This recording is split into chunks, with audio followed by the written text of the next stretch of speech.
And how are we? Sorry about earlier, just having a little tantrum, if you will. Yeah, that's a good name for it. Tantrum, is a fit. All that stuff.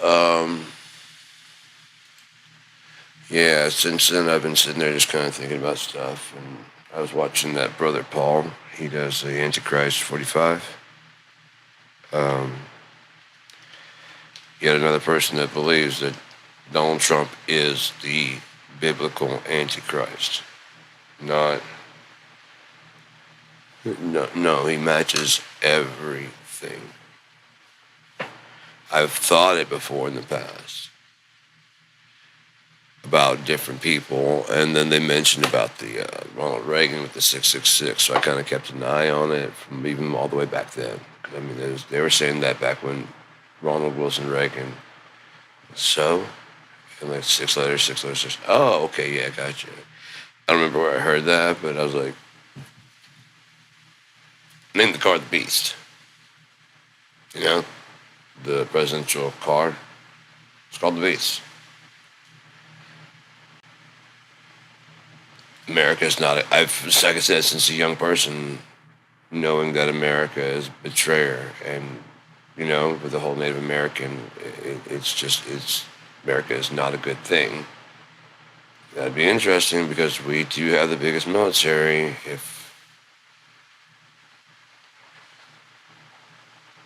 Be very easy, and I didn't necessarily even believe in God at the time, not the Bible. I didn't believe in that, but I saw how it could be used as a weapon against the Christian because I saw how the 80s and 90s Christians were.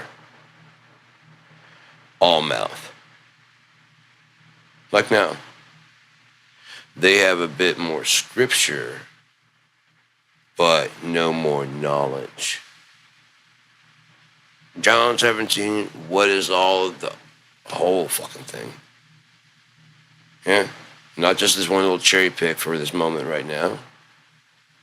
I mean, you can do that at times but it should be if you do cherry pick for that moment, it should be like when you extrapolate it over top of the rest of the scenario, like, fuck, and that'd make me Goliath in this situation. Like, yep. And the whole thing, like, later on, you know what I mean? Like, whatever there was, like, whatever comment is made, it makes me Goliath. Yep. I've been trying to do so much good shit. Like, I mean, I didn't think that I could do bad shit because I wanted it back then to start. I'm doing bad shit. Yeah. I was trying to get. I know you're trying to get all the stories together so that way you could do the best deal for everything. Yeah. There's just way too much opportunity for monopolizing, and then there's other like deviation from the. You know what I mean? If your great grandfather had this idea, that doesn't mean every single person on your fucking team. Even if you get there and go, my great grandfather, and you mean it in all your heart. As soon as you leave that meeting, they're like, it's my great grandfather. Okay, so fuck that guy, right? Okay, so the way we're gonna get the money up. Fuck, here he comes. Because what a great grandfather said this time. You know what I mean? They all listen to that guy. And so when and they'll cheer and yeah, Walmart, and you walk out and yeah, it's the Walmart spirit. And just below you, the three people below you are not working towards that at all. They're working for your best interest as far as financial, so it's still working out, right? But they just don't let you know. And grandma's getting kicked out of this fucking area. So they're like, we got a new Walmart, and yeah, were there any complaints? No, nothing that couldn't be taken care of. There was a lady, and but we got her like a whole lot of money, and she's cool, man. Like, yeah. And you think you did great, right? Meanwhile, this like, we moved in all the shit. We destroyed all of her stuff. Broke her heart entirely, and as a compensation, we were sued to the tune of $6 million. She lost all of her shit. But $6 million should be able to buy duplicates that mean nothing to her. Right, because her entire family's gone now. That's why she really meant so much at the time. That's why the court sided with her that this 1972 house, which we said was worth like 5,000, would be worth $6 million. From a business point, like, man, she lucked out, didn't she? No. I mean, if you want to, like, okay, it's time to move on, then yeah, I guess. It'd be different if they came in, like, we'll give you $6 million for it, and, like, it's time to move on. If I had to fight it in court, that's, I mean, you know what I mean? The whole, immediately, like, you're Goliath. But you got $6 million. Some people don't want the fucking money, Goliath. Some people don't want your civilization, America. Some people don't want your freedom, your rights, your religion, or your fucking guns, your constitution, your English, your American English at that. Surprise. Just because you like it doesn't mean everyone else does.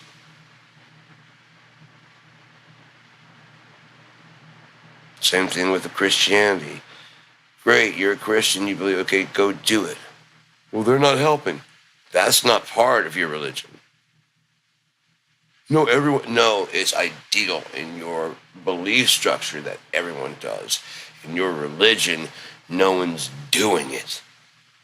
There's incumbent upon you to do it. There's the truth. If I don't want to do it, then you don't believe in the fucking thing. Huh? Now pay your taxes. You just proved you don't believe in the thing you say that you believe in, right? Yeah. So then why do you get a tax exempt break? Should anyways? No.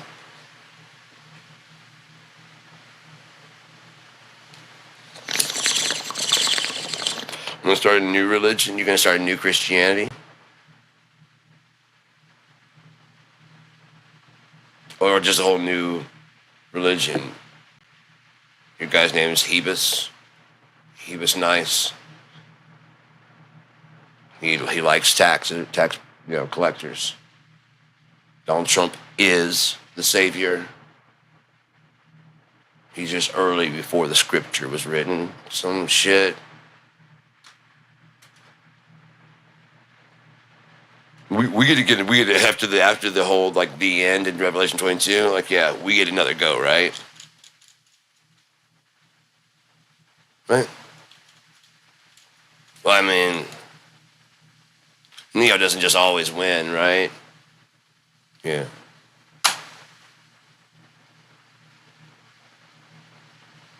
You can go write your own fucking story. We're not rewriting The Matrix. We're not rewriting Old Yeller. We're not rewriting those. Inspiration to go write your fucking own. And not old moaner instead of old yeller, old talker, young whisperer. No. Go do, I don't know how to do it. Then you are not an artist. You are a consumer. Your opinion matters on the end. Yeah? The finished product. How's the quality? That's when we need your opinion. Aside from that, enjoy the arts.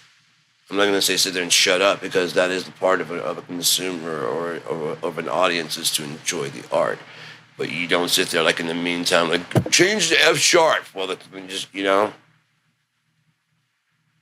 You know what you ought to change the lyrics to? Scar Tissue, Anthony Kiedis? Well, I feel you can learn an instrument, even if you're just going on a piano. Ding, ding, ding. Well, I walked around, ding, ding, ding, till I found my feet, ding.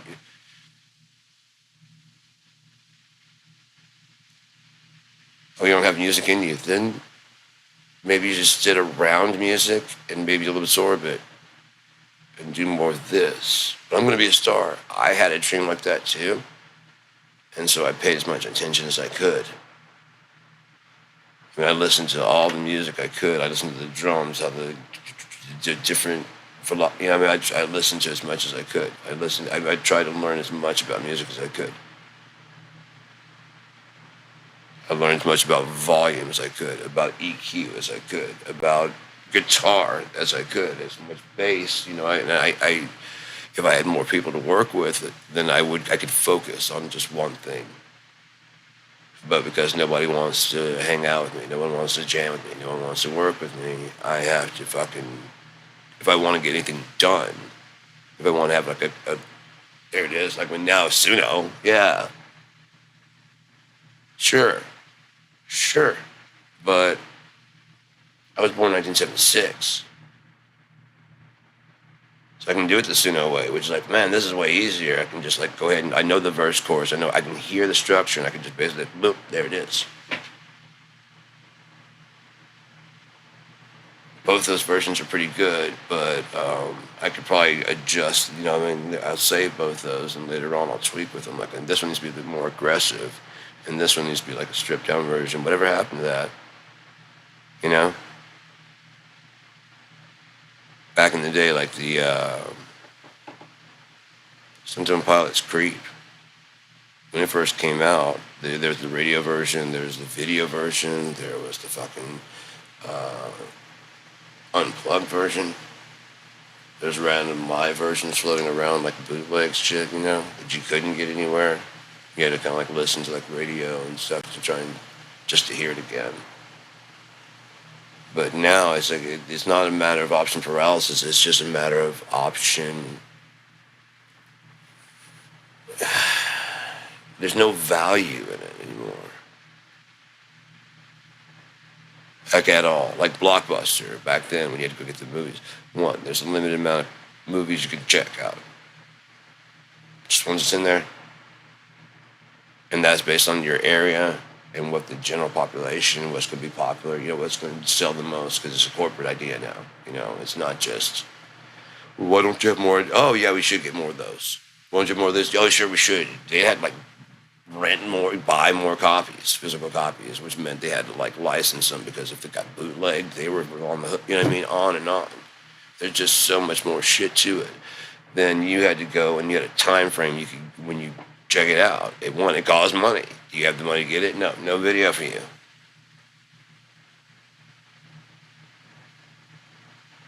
Until they started getting some of those membership type deals where you can, you know, on and on. That was much later on.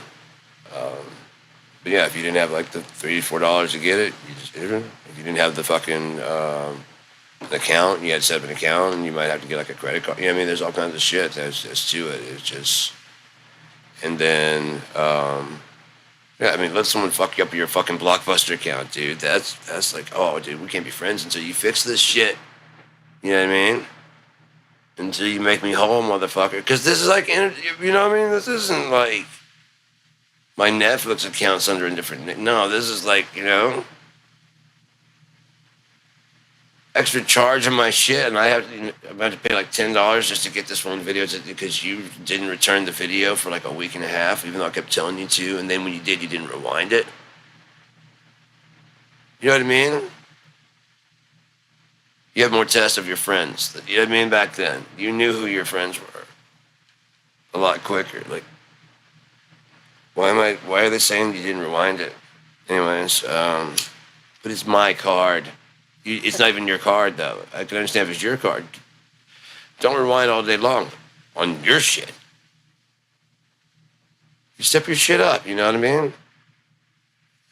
You button your shirt, and you rewind the goddamn tape if it's not on your account. And you take it to the proper location. Fuck, I just took it to, you know. But yeah, all those things made it have value. Then you had to get your time to go get it. Yeah? And then you had to walk around and find which one you fucking wanted. You didn't have like to pull up in like order. I mean, I'm sure you probably could reserve, especially the new releases. I know that for a fact. If it's just on the wall, like, hey, can I reserve a copy of Caddyshack? And like, it'll be here. And, you know, like, we should just go get it and then like bring up here like, no. Anything else for you? It'll be here. It's in the comedy section. I mean, if you just go grab it and like, Okay, is there a reason? Like, yeah, I'm in a hurry. Well, aren't we all, sir? Sir, aren't we all? Should, when you put up to the red light, should it start blinking and just let you through? Could you? No.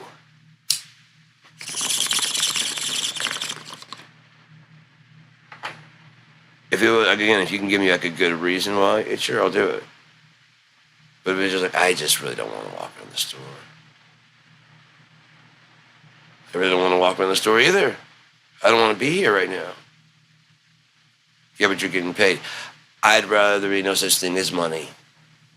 I got a long list of what I'd rather shit, you know? Or how long you got? You don't have a lot of time, apparently. And there's no cell phone. Or you might have one, but it's not normal. If you had a cell phone, you probably got time to walk around the goddamn video store. Just being honest. Being honest.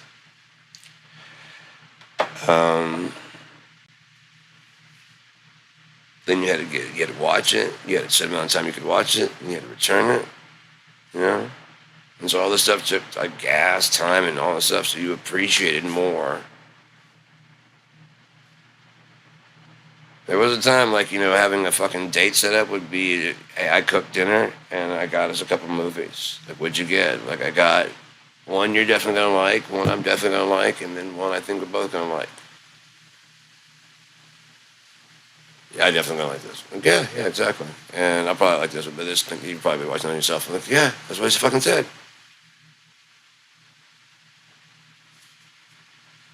I did good. I'm like, yeah. All right. It's going to be right a little bit,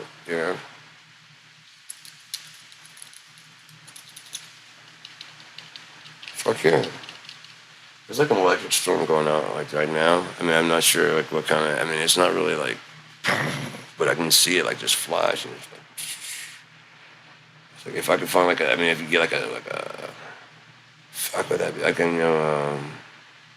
completely clear bubble type thing that like might be like connected to the house, like kind of like a hamster thing connected. That'd be also cool for the snow times too. So we could have like the heat patch. Oh, that'd be good for your dogs. Hell yeah. But to start out with, it'd be like a little habitat that goes down the stairs and like connects to the thing.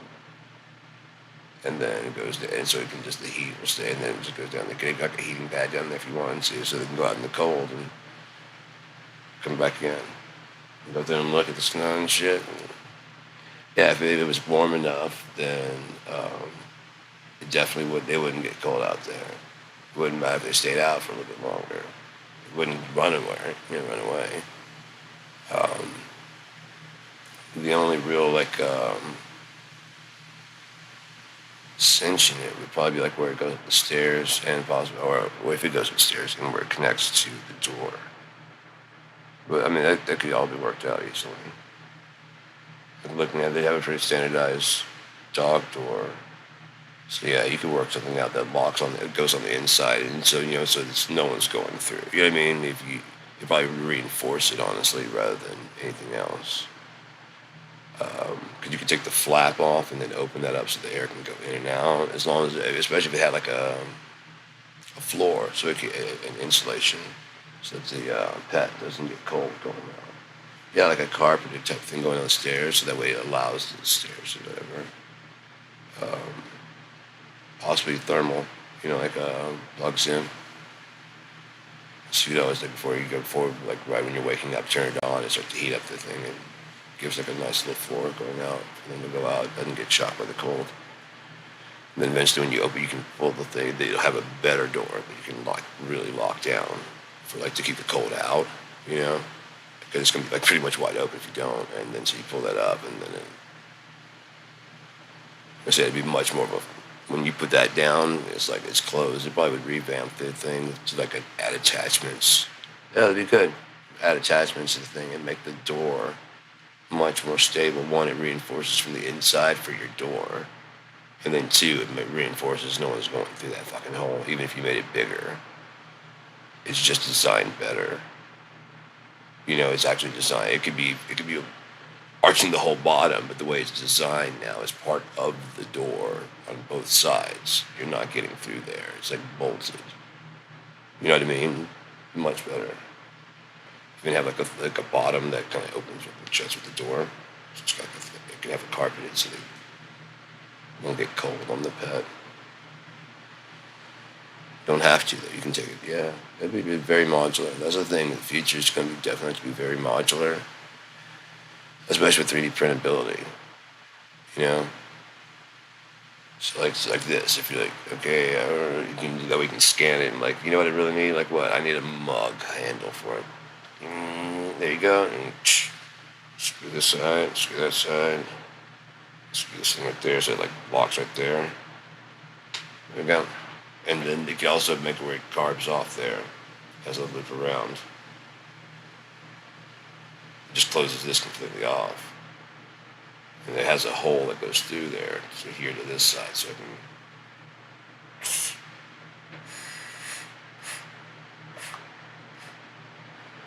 I can... Easy enough, yeah? Sorry that I think a whole lot, but I mean, it's just, I see shit, and I'm just like, okay, so we got this, like, yeah, we got this, yeah, so why am I doing this? Like, I don't know. It'd work, right? Like, I know it's going to need some tweaking. As an idea, though, is it a good? Yeah, it's a good idea. It's worth like tweaking out the little, get the bugs out of it. Yeah, like putting a drone on a cop, as well as the little camera. You know,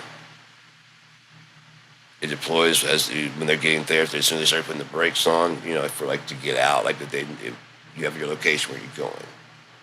So in case you have to like bail, you can't deploy it. It's ready to fucking take off.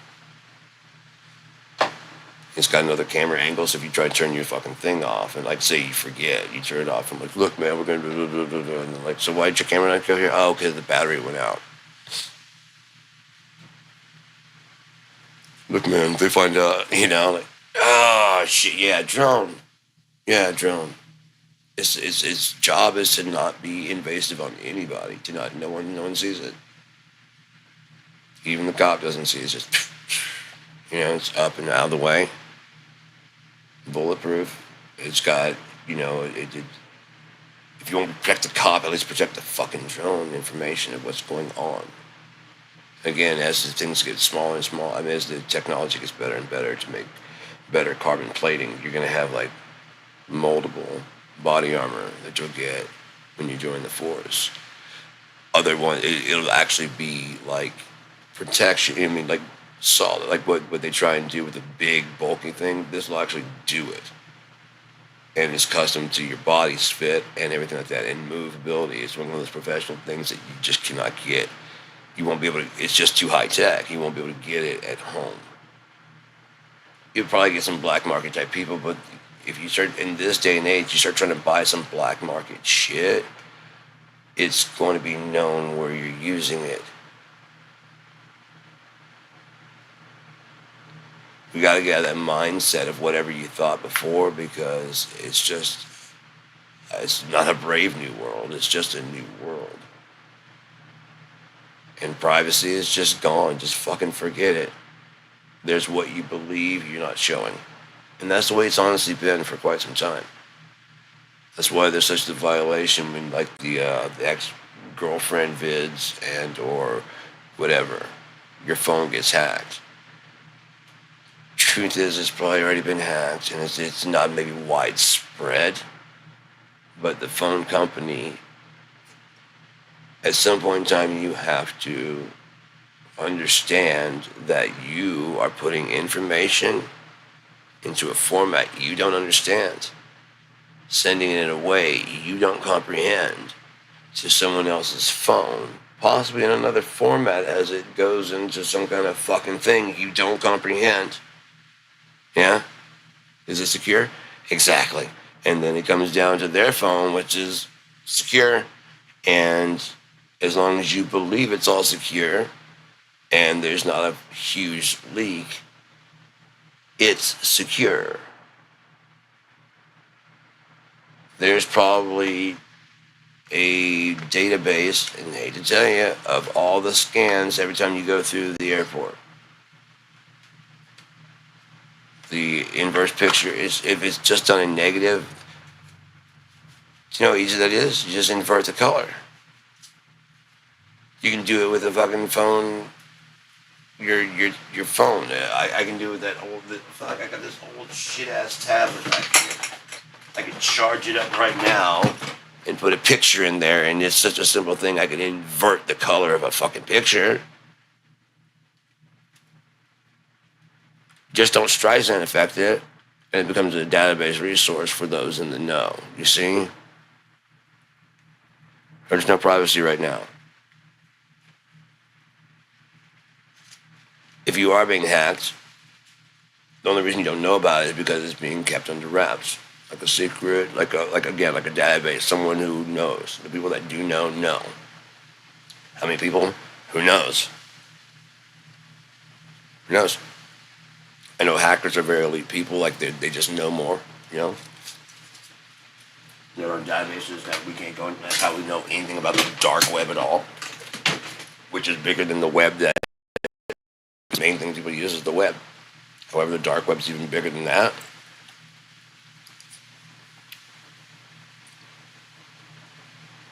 You gotta have all kinds of different, just because they made Google and all that shit and web browsers for regular web.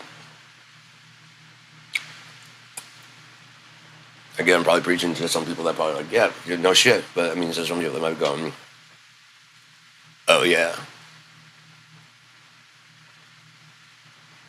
Yeah, that is a penis. Yeah, that is a vagina. Well, I don't know why I get so freaked out that my kid might figure out they have a penis or a vagina. Or that other kids might also. I don't know why that bothers me so badly. It doesn't bother me. I'm sane. I get that we're animals. I get that we're human. I get that we make mistakes.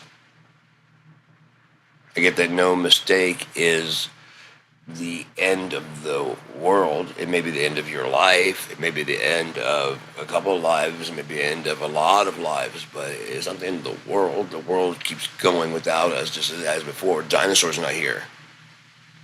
Prime example. It's our part. That's the selfish part. Our part in it stops happening, or like from here on out, Trump supporters. If you're allowed to continue on, and that's not me, so if God does not fucking wipe you off the map in disgust,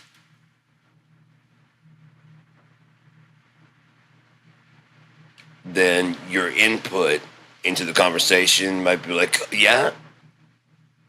You know what I mean? If you're saying something that's agreeable, or you're being, whatever, into the, I don't know, man. I really think, you really think. No, I don't. No, you don't.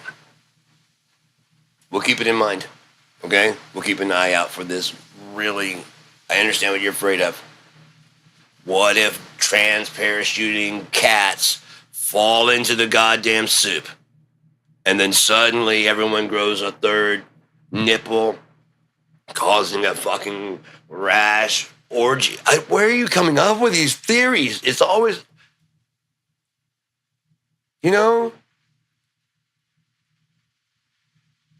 they're always so fucking weird. And then the reality hits, and you're like, huh? Not that, though. I don't want him to get in trouble. So that's the conspiracy that, like, oh my God. You go storming it, or at least cheer on the guy storming a fucking pizza place with an AR-15. You had to know, man.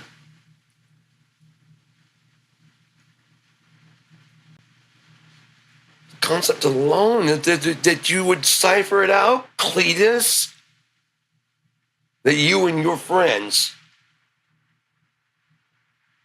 can suss that out, but you can't suss out why black people are not doing so well in your racist ass hometown. Never mind, the racists have had like, a good 250-year head start just on the country alone. right? Because we just been 250 years, right? Yeah, and has it been 200 years of equality? No. Since it has been equal, it hasn't. No, we had like at some point. No, we fight for good. You fight for equal. You just never achieve it, which is good enough as long as you guys get your way. As long as America gets its way, the illusion of fighting for good gives you the above suspicion of what you're really doing, America. Setting up empires and then telling people how to live. When you're spread so fucking thin that your own home is crumbling and miserable to the inhabitants, who you've brainwashed into believing that even though they are miserable, it's still better than anywhere or anything else in the world. What we change? No, not change. Well, if we can just get all those assholes to, why do they have to be like us? Well, because they hate our freedoms and it's costing us to, instead of being $1.05, it's costing us $5 for a gallon of freedom. If they just get on the freedom train, then everybody'd have freedom, and then we could bring the freedom down to like fucking 50 cents a gallon. Yeah, and then what? We all can buy some fucking freedom for a fucking Oh, that sounds like a great fucking plan. Who's going to sell it? America. But right. But who's in charge of the selling of all this freedom? What? Do you even understand what you're talking about? Do you have like an actual concept? Yes. Fourscore, and and then I had a dream, right? That one day we'll put a man on Mars with Elon Musk's help. If we pay him enough. He's smart. He'll figure it. If we just keep making those paper airplanes out of cash and just, fuck it, he's got a Venmo. So, all countries, now, come on. He's a poor man. If he's going to get us to fucking Mars and save the entire planet and defeat all the fucking phony deities and all your religions, we got to give him some more cash. So that's one thing a deity cannot fight is a fucking luxury vehicle and a goddamn voice-activated dildo.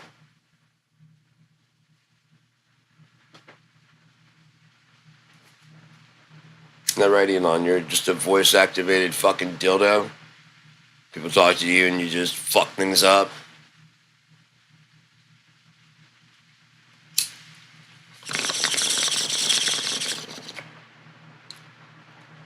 Dr. Trump, and he gets in a pissy mood, and so, like, I'm not going to sign that deal.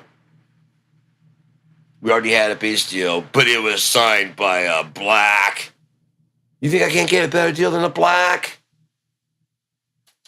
Remember back in the 80s, we threatened to bomb in the Stone Ages, and they'd give up and shit? Yeah. 30 years ago worked then. You know what? It's going to work now.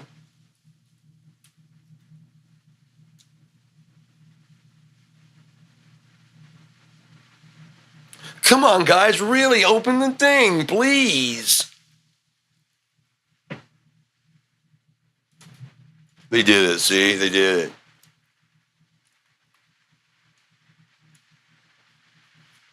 Epstein case. Oh, war. We're at war again. Is there a reason why we can't have simultaneous things going? Is it the American attention span?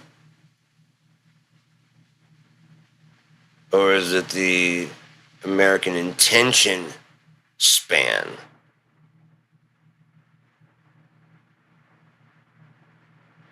Meanwhile, at the same time, new evidence has come out about, it seems like his attempts to delay has only caused the Streisand effect to make it much, much worse. Turns out we found a lot more people, but no, instead you get to hide more and more people. And then as long as somebody pays, and the victims are like, can we just be done with it by now? You guys have cried. You know what I mean? Tell the story again, would you? This is the worst part.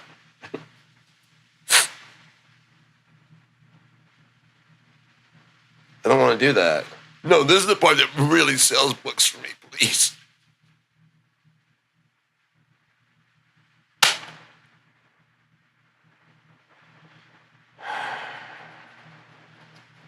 Can we just go home? Don't you want justice? Is it their current ages that make people not understand that it is still going on right now?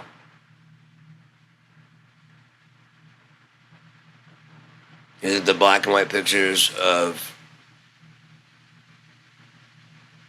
MLK? Man, that was way long time ago. Let's look up way long time ago.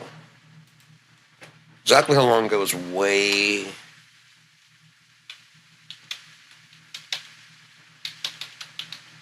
That we should be over it by now.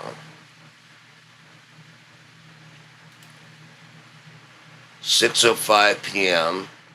Thursday, April 4th, 1968. 8 years before I entered this world. 8 years. When does the Civil War end? Did it end? 1865. So 100 years before him. Why can't those niggers just get their shit together? I mean, they were freed a whole 100 years before Martin Luther King was assassinated for just saying, can we all just be nice to each other? And the answer was, fuck you, nigger. How about a fucking dirt road to name you? Where your name goes? No, we're not honoring you in the South. We're not honoring you in Arizona. We're not honoring you anywhere that we don't have to. A day off. I'd rather go to work than have a day off for a nigger. Isn't that right, Arizona?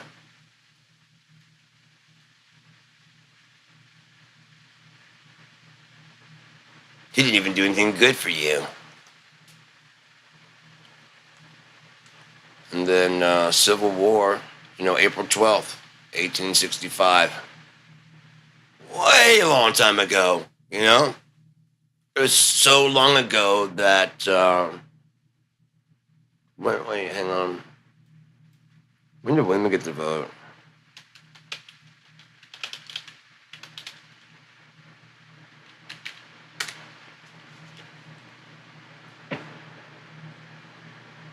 Ratified in 1920. 19th Amendment.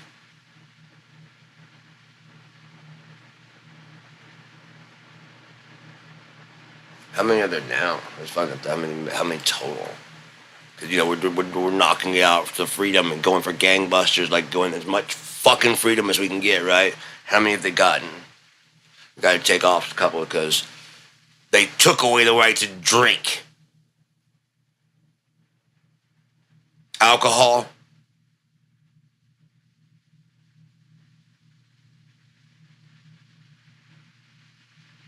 How'd that work out? Telling people with the Constitution of freedom. No, fuck it. I'm not even doing it. I'm not doing it. I'm not doing it. I'm not doing this. Fuck this. Fuck America. Fuck this fucking bullshit. Fuck Mitch McConnell and everyone like him.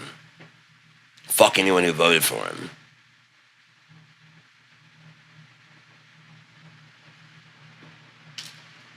Why is he not dead yet?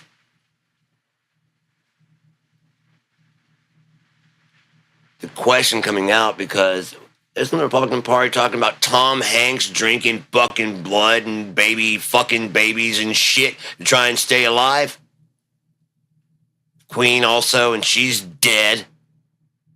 But bitch McTurtle is still fucking creeping around with that fucking shell of a suit on.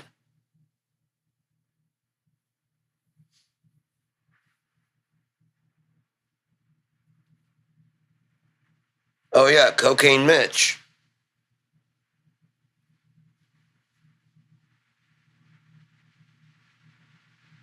Oh, those wily Democrats are at it again, aren't they? Matt Gaetz, it's all set up by the, to make Republicans look bad because they're not doing a good enough job of making themselves look bad on their own. So there's this elite team of radical, left, lunatic Democrats out defying pools.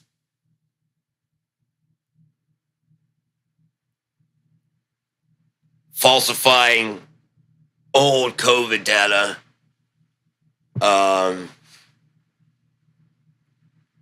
Tracking people with the fucking Fauci-ouchie radar chip. Not your phone. Not your tracker phone that they tracked all you fucking inbred January 6th assholes. Oh, sorry, FBI agents.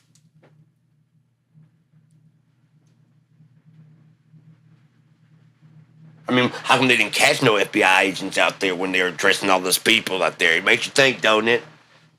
It makes me think you're fucking stupid. Like, why didn't they catch no Spider-Man, huh? They didn't catch no Spider-Man out there. He came down there and said some shit and then jumped out the fuck out thing and he was gone.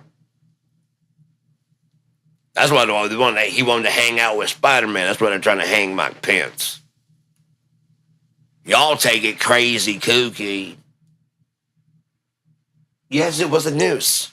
Yes, there were gallows. That was the FBI.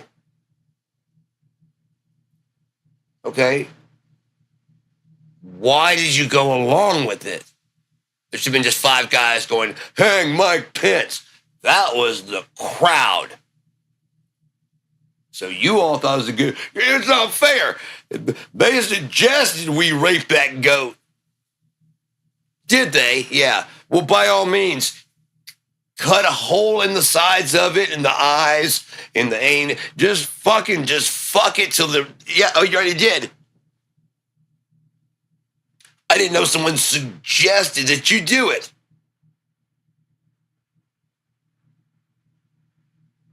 I have a suggestion of how we fix it.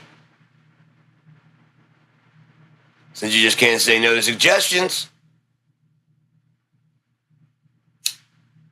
I suggest you go to jail. I suggest you get your tubes tied and or get your balls taken off so you can't procreate. I suggest you withdraw your entire self from the population so you don't hurt anybody. I suggest you don't open your mouth unless someone's actually really, truly, and sincerely wanting your opinion. Like, you know what I mean? That's rhetorical, Jethro. And so, no, that's not an opportunity for you to start talking. You know what I mean? What's up with you? Do you know what I mean? Yeah, I know what you mean. See, I really want your opinion.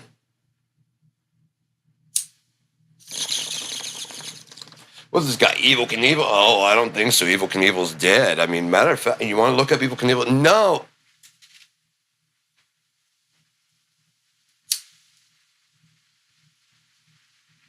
What's the weather like there, man?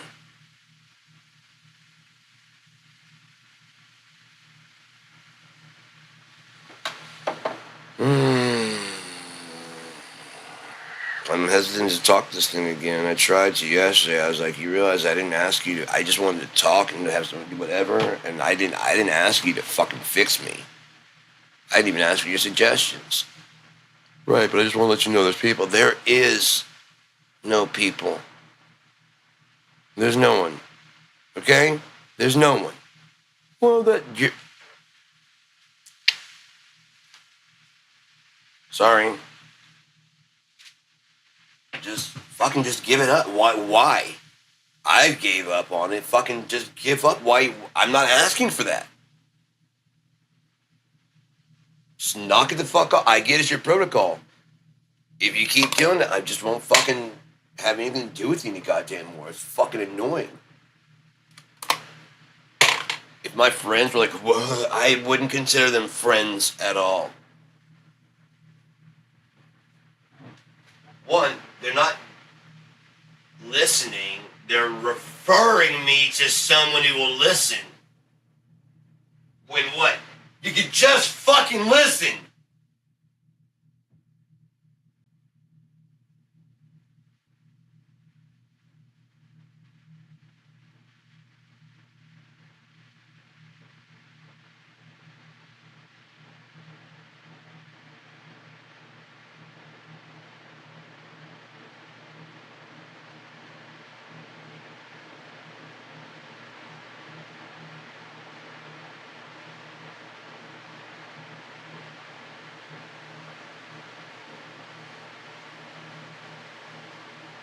Just like every fucking person I've ever fucking dealt with in my life.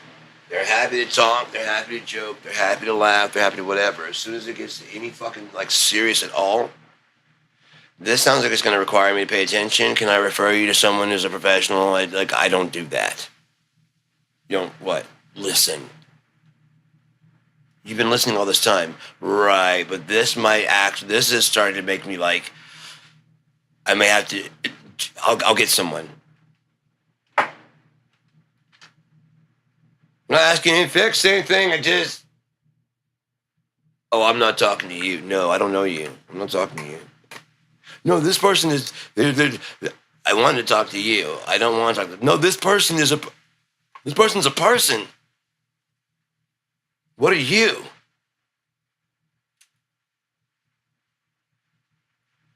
Busy.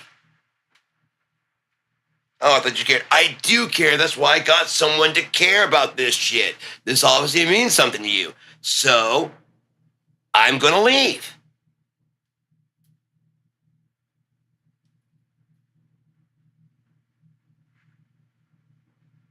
Right, but I might not understand it, and that's not gonna work for me. I can explain it. No.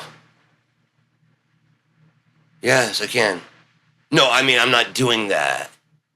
I'll be right back, I promise. You're gonna like this. Okay, I don't know you at all, but that's crazy. So do you mind if we lock you up for a bit? I don't need anybody to fix me. Just talking about stuff. Right, but I don't know you, so I don't understand where this is all coming from. So I'm worried because I don't know the difference between when you're joking about things or when you're being serious. And I was brought in here because apparently the situation is very, very serious. It's not very, very serious. I need someone to listen. I know. That's my job. To not listen and to tell you what you need. Why are you talking like that? I need to be clear with you. You're having delusions. No. Oh, God, it's even worse than we thought. Look, the first step is admitting you've got delusions, son. First off, you're not my dad. That's a term, son. There's no time. We've got to fix you, boy. Why? Because someone might hear this and make sense of it. Wouldn't that be a shame? Yes, because then there'll be two of you. And who knows what you'll do? Talk and laugh? No. That's where it starts. It's where does it end? Will no one think of the children, that's innocent children, to people? You even know what I'm talking about? I don't know, but I'm scared. I can smell the pee.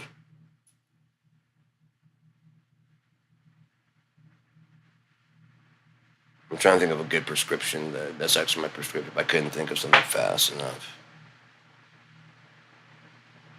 That's in my prescription T-shirt. You know what I mean? Something good, something, you know. And then you end scene. See, that's why I like you.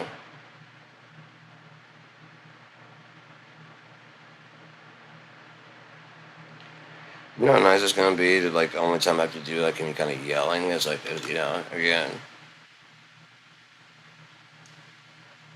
I don't know who the fuck you think you are, but we're about to finish it out. You know what I mean? Yeah. I'm calm and quiet. Oh, now we can have a conversation? Good. I don't like doing that, but I will do it for a good 30 minutes if necessary. I'm practicing, rehearsing it. You're not? Yeah, you won't get a word in for 30 minutes, I promise. Whatever you say will be like, and I will still keep going and going and going. You'll try and scream it out, yell me. You'll go hoarse because you're not used to this. And it's what I do.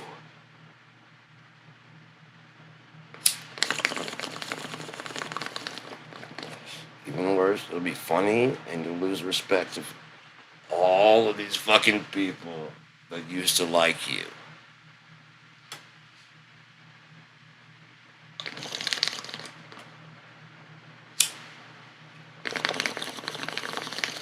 That was so great playing Left 4 Dead 2 and those guys that won the Mass 3. Billy Mays and whoever the other fuck was. They were just quiet, just trying to troll. So I'd rage quit. I must have been going for a good hour and a half. I did not stop. I barely paused to breathe. I just kept hitting them with jokes and, I mean, just all this shit. By the end, they were sending friend requests, trying to be my friend. I told them to go fuck themselves. And just, as soon as they got out of the way, like, dude, you're fucking hilarious, man. They started getting out of the way of the door. I'm like, I know. And they're like, oh, man, you gotta do this. I'm like, oh, we sent your friend request. I know, you can go fuck yourselves. And I just dropped out. I waited till they cleared the doorway. We're walking out. I'm like, I know. Go fuck yourselves. And dropped out. But one link.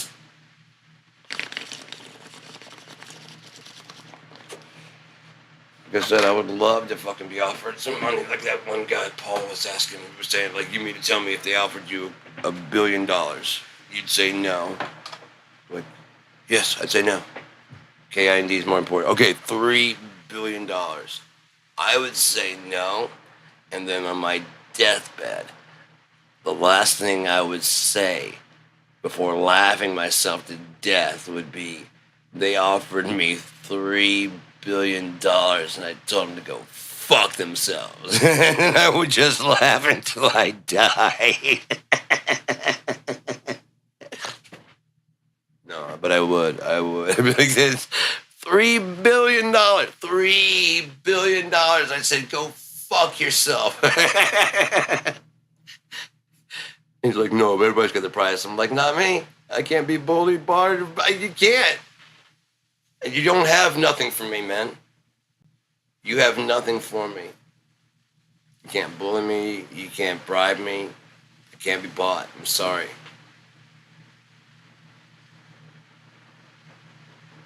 I gave myself to God way a long time ago, man. Money doesn't mean shit. I want my soul to be intact. I want to be in God's good graces. I want to be his friend and hang out some more. Dude's fucking dope. He invented sex. He invented the sexual organs. You think that was the devil? You think the devil invented a blowjob? Why does everybody think that God would give you this gear and then, one, not want you to use it, and or two, be like, that's not the way I designed it. The fuck are you doing? Too much high society, man. But hey, whatever. It's yours. Who gives somebody a gift? You know, like a VCR, and like, are you playing music with the VCR? Like, yeah, I am.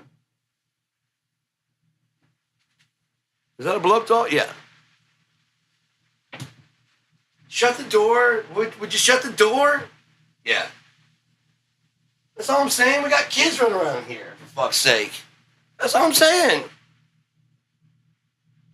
And everybody acts like fucking Jesus wouldn't want a wife. He died a virgin. He's going to be a virgin. He's always a virgin. Why does it say about it fucking comes as a bridegroom? Is it going to pay off being a good boy? Is it? Does he get to choose a wife and fucking be happy? Or does he have to stay on the cross all the goddamn time for you motherfuckers?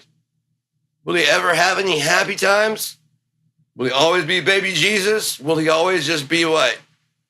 What will make you actually happy where you can accept? Wait, you get to fuck and Jesus doesn't get to fuck. You didn't even earn it.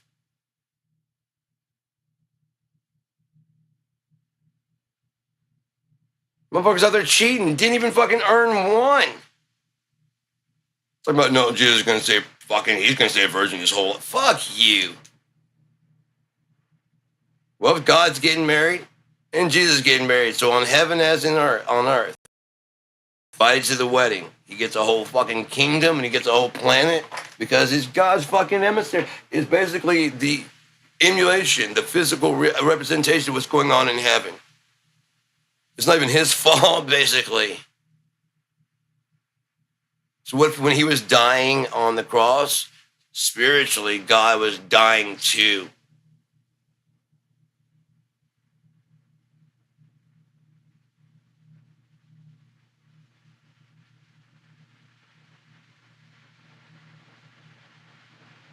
Anything? Or just the Jesus, just the Jesus? The dad who came up with the idea that I am the Lord thy God, without me there is no salvation. Christ, meaning salvation. Jesus, meaning not his name, Emmanuel. Oh, you love the Jesus, don't you? So much you don't do shit, he says. Can't even fathom the possibility that what if it's a girl? No, the book it says he. You see race? Yeah?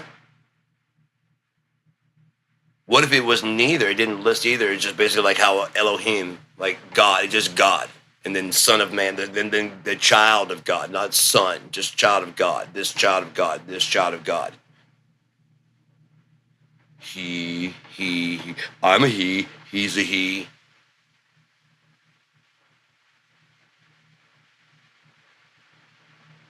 Speaks very plainly to the fucking hubris of, if you change any of these words, you take away from these words, I'll take away from your part of the life. That means someone probably did it, yeah? Yeah. No, oh, no one could, no one did. Then why did he put that in there? And in case any flies come in the house, they're all going to roast in hell.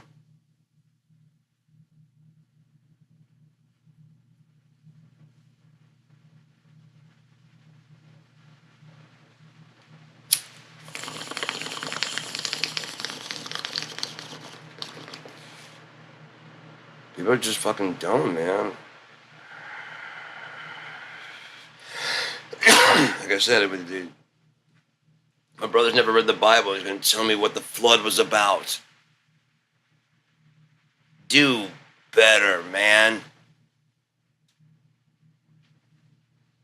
Do better as a fucking individual. If it was just a movie.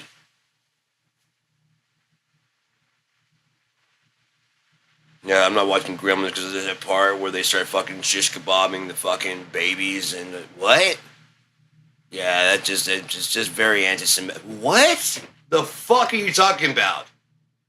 Oh, I haven't seen it. You haven't seen it? Yeah, that's why you think that some stupid shit like that's in there. Why don't you go watch it? No, because that scene is gonna bug me.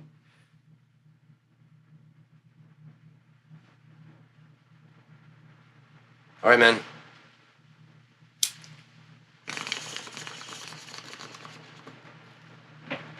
I wonder what else you believe is in there that's not in there. What else is in there that you could prove to your little fucking fuck buddies that it's not, look what they say. Wouldn't that be a good thing to have like a fucking personality? Rather than just agreeing with the fucking common context of what the conversation's about? Adding a joke on top of it so people like you? Fuck. Yes, and. Oh, yeah. Yes. Yeah. I like this guy.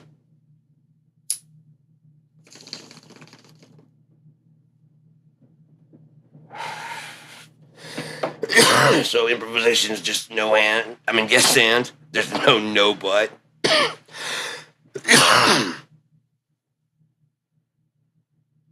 Not very improvisational. Sounds like it's a prepackaged plan of bushy bullshit.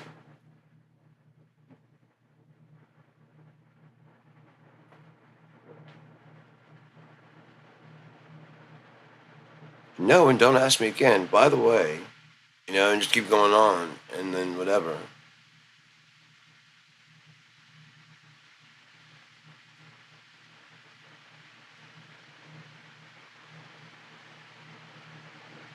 And don't call me Shirley. Instead of fucking lowering down, I'm. Every artist should just fucking try and find their fucking crowd, man. And I guarantee I won't find one aside from the very few, and those will be my fucking people. And I have, because I don't. If you're into like all the regular, how come there's no one here? Like, exactly. The brain dead flock to those other things, man. Flies flock to shit in huge droves.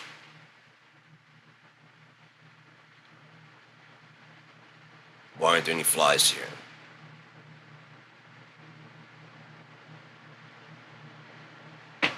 $30 no dead body, no rot, and no shit.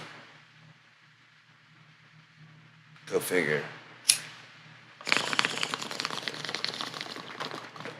No flies. I'm on a good record, I'd say.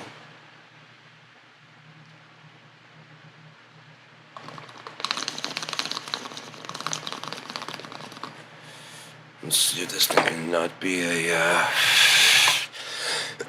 social worker. Just fucking improvise a story. If it could.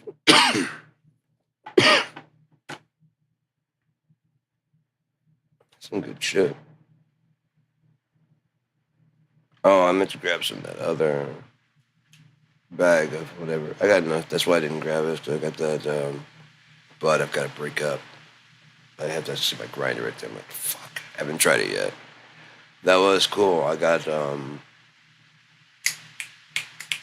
went to Green Farm. I get more stickers every time I'm in there. But I got this black and white now. So I got one of those. I got another one like the doggy dudes.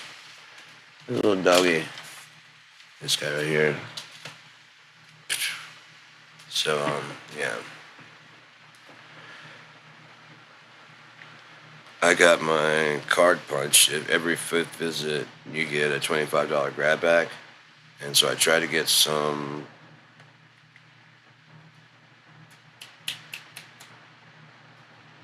shake and bake. They didn't have any shake and bake ounces, so they did have some $20. So I went ahead and grabbed one of those $20 ones. I was like, and she's like, does it matter? I'm like, it doesn't matter to me. I'm just using it to burn the this on, so I don't care. And so she grabbed that whatever it was, and she's like, "Is this?" I'm like, again, like the flavor. I'm like, sure, yeah, yeah, don't care. And so like I'd spent over enough to get, like, if you spend over $25, you get a pre-roll. And so she's sticking that in the bag, and then I was like, and I've got this card too. She's like, oh, and then she punches the card, and then she like takes it out. In that case, I'm like, one of the things I really wanted was that fucking pre-roll. And she goes, instead, and she grabs a bag of shake and bake. I guess that's their 25 now, instead of giving out those. Like, now they just give you a shake and bake. Whatever. I was sitting there, I was like, but at the time, I really needed it, you know? I really needed that pre-roll. And I was just going to, but can you just throw it in? I was trying to, like, hands up, just drop it in. Just, do I have to give you an extra? What? All right, I'm going. And just because it was just kind of like, and just people are just not listening to me. Well, I want it, but you know what I mean? It's just like, okay, you know what? Fuck this. I'm not going to buy it. I was going to like possibly buy it, but no one's listening to shit. So, all right, I'm out. And so I just left and just walking. I was like, yeah, it's fucking fun. That's the main thing I wanted was like a fucking pre-roll. And I was like, if I had like some papers and shit, I'm like, no, I don't have papers. I got a lighter. I got everything else, but I don't have my pipe or nothing because I don't know. I just grabbed. I went and grabbed my shit and just went out the door. And I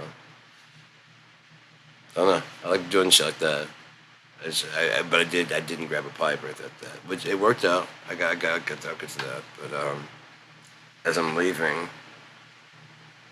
That's not that bad because I do need 2 ounces, and so I bought one for 20, and then I got a free shake and bake ounce, and I'm gonna be coming back to get the hash, and now I've got the coupon for the 50% off, buy one get one 50% off. So, fuck yeah. If they would just go full legal medicinal, which. Again, they were paying for over $1,000 of opiates a month on me for years.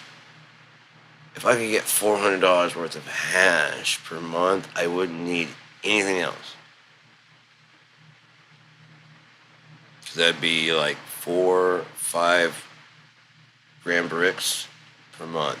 I could just get like different flavors, and like I'd chop them into quarters, and then just like take that 1/4 and put like separate them all, and then put them into fucking each one of those quarters into one bag, and the one I carry with me, 1.5, because you can carry that on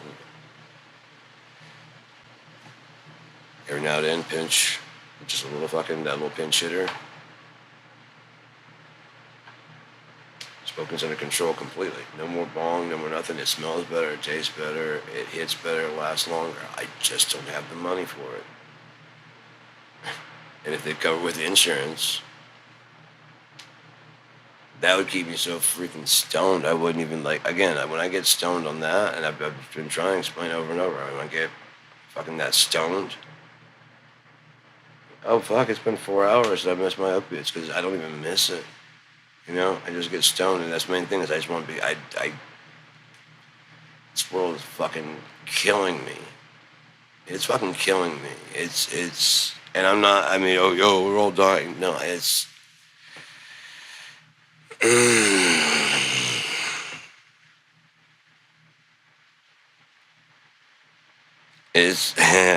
I'll save that from some other time. That's a little bit, fuck it, open and honest. Really, right now,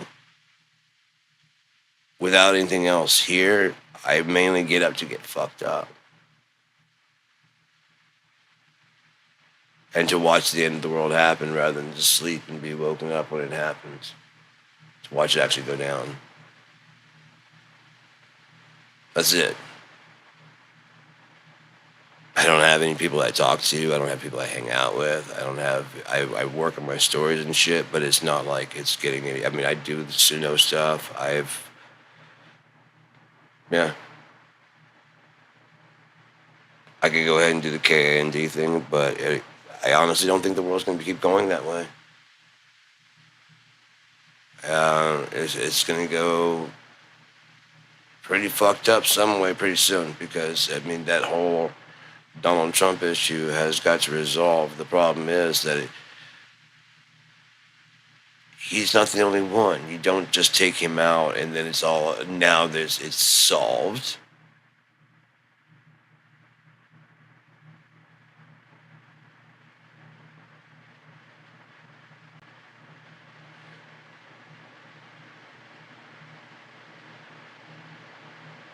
It's a bad problem. And again, I'd have another reason to wake up here if God would just grant that other wish of mine from a long time ago. I'll be cleanup crew.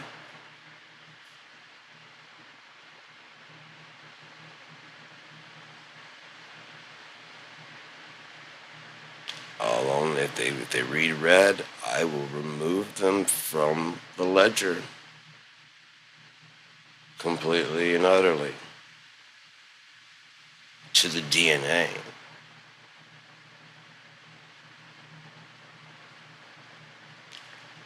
Flip that motherfucker inside out, rewrite him, and see if that's any good.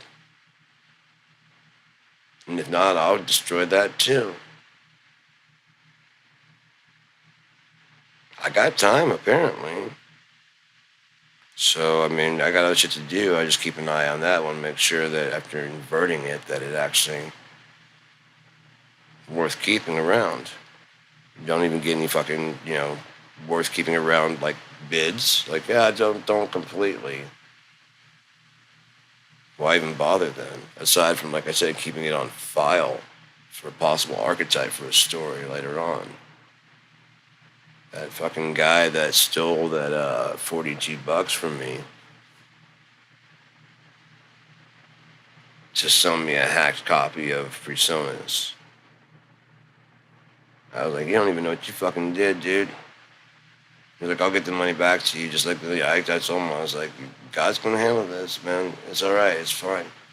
No, let me get the money back to you and make this right between you, me, and our God. And I'm like, you will be paying me back that $42 for the fucking rest of eternity. You obviously need it so badly that you stole it from me. Keep it.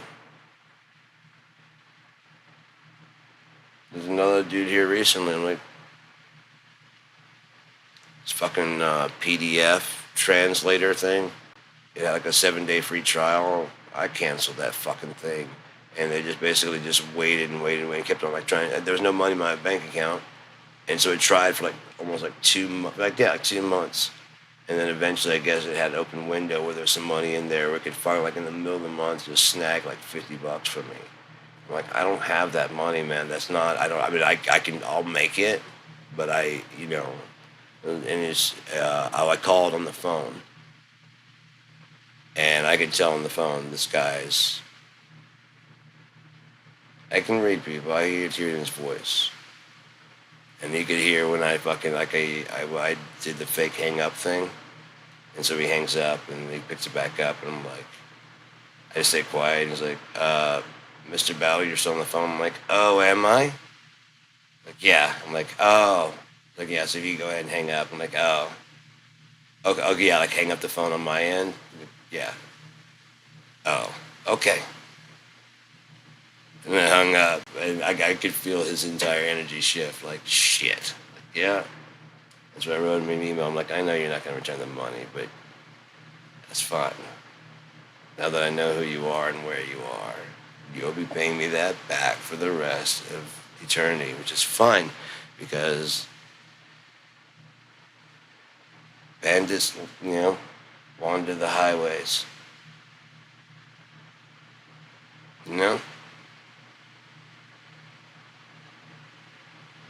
There's assholes in pubs that need their jaws fucking fixed. Booney's a rough world, man. Booney is a rough world.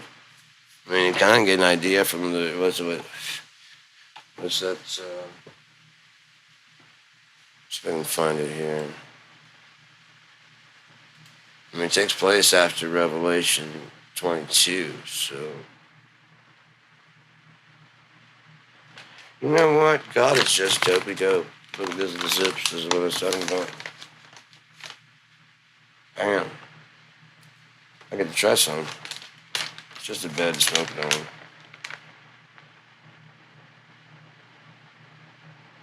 Gelonade? I don't know. Indica, sativa. It doesn't seem to be like any different. It's just blending now. Especially when you start getting the shake and bake. I know it's just the bottom, like all that stuff just brushed in there. And again, it's just weak enough that I just need a bed. I don't want to be smoking tobacco. So, you can see my boo bear.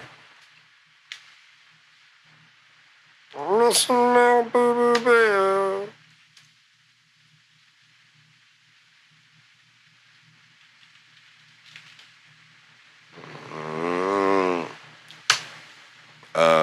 I forgot what I was doing.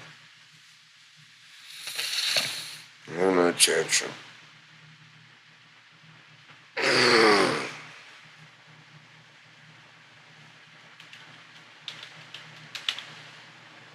See, Revelation 22 is in the world, goddammit.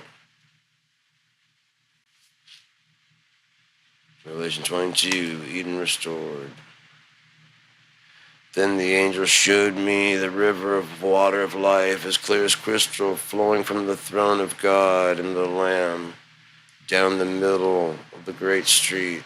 Down the throne of God and of the Lamb, two different things. Like I said, dad and son. Down the middle of the great street of the city. On each side of the river stood the tree of life, bearing 12 crops of fruit, yielding its fruit every month. I like the King James Version, but this one just sounds goofy. And the leaves of the tree are for the healing of nations. No longer will there be any curse. The throne of God and the Lamb will be in the city. The servants will serve him. They will see his face, and his name will be on their foreheads.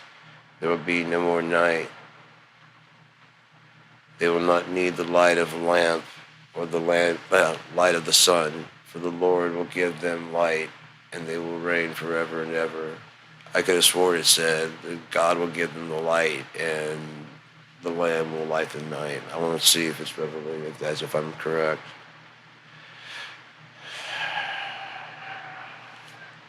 The National Version, King James. If so, I'm looking at the Wycliffe Bible. He has his own Bible. It's not that good of a song, for fuck's sake.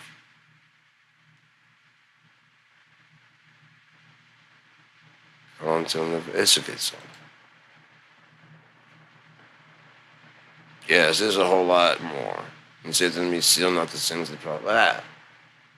In the midst of it, on either side of the river was the tree of life, which bare 12 manner of fruits, and yielded her fruit every month. And the leaves of the tree were for the healing of nations. And there shall be no more curse, but the throne of God and of the Lamb shall be in it, and his servants shall serve him, and they shall see his face. His name shall be in their foreheads, and there shall be no night there, and they need no candle, neither light of the sun, for the Lord God giveth them light, and they shall reign forever and ever. I could have sworn it was. There's one of them that says it. And he said unto me, maybe not, I could be mistaken. And he said unto me, these sayings are faithful and true, and the Lord God of the holy prophets sent his angel to show unto his servants the things which must shortly be done. Behold, I come quickly. Blessed is he that keepeth the sayings of the prophecy of this book. And I, John, saw these things and heard them. And when I heard and seen, I fell down to worship before the feet of the angel which showed me these things. Then saith he unto me, see thou do it not. I am thy fellow servant, and of thy brethren and the prophets, and of them which keep the sayings of the book, worship God. Okay, I know exactly what he saw. Okay, sorry. And he saith unto me, seal not the sayings of the prophecy of this book, for the time is at hand. He that is unjust, let him be unjust still.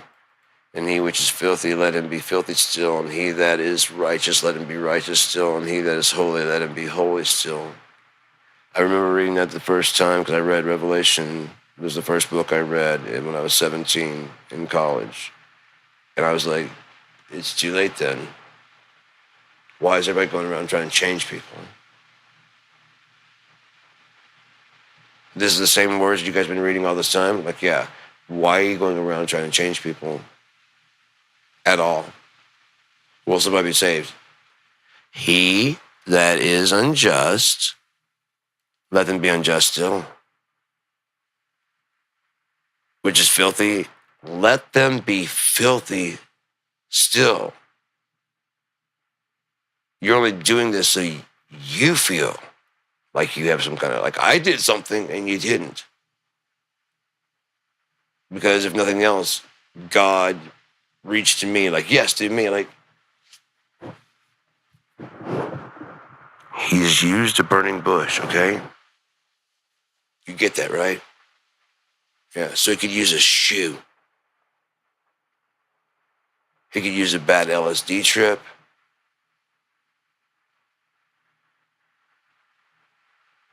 He could use a house fire. He could do numerous things.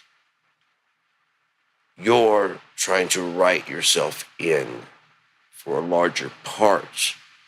I'm not saying that you didn't have the part and you did that part as you're supposed to. But the whole, like, trying to convert people, I mean, I showed what they do is great. They showed a box of books. And show, like, just trying to, okay, what do you want, and then, I mean, I got to see how people actually behave. And like that, I'm not gonna be one of those people. People were spitting in the box. I mean, people were smacking the books on the ground and shit. I was just like, I really was anti, like, Jim and Tammy Faye Baker preachers and stuff like that, the Bible. But I'm like, I'll at least make them feel like they did something, you know? And I even read it sometimes. Got home later on, got stoned. I was sitting there and I just kept looking at it as a green book. How's it end then? Huh? How's it end then? Okay, that's happening. That happened. I remember it taught that if you think about it, that happened in history class.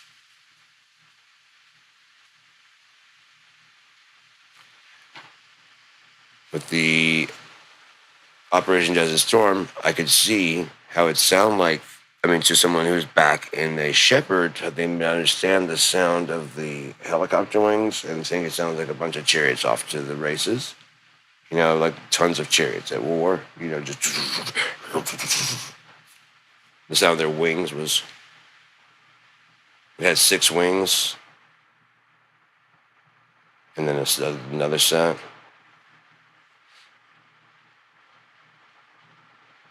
How would you describe a helicopter, but you only understand left and right.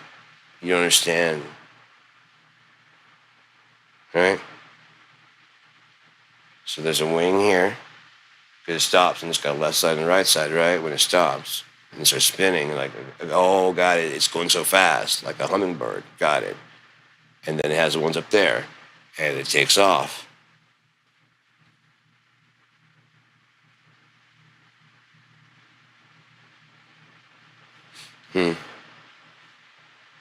Who's not thinking now? They're using the words of the time to describe things now, so they get it pass.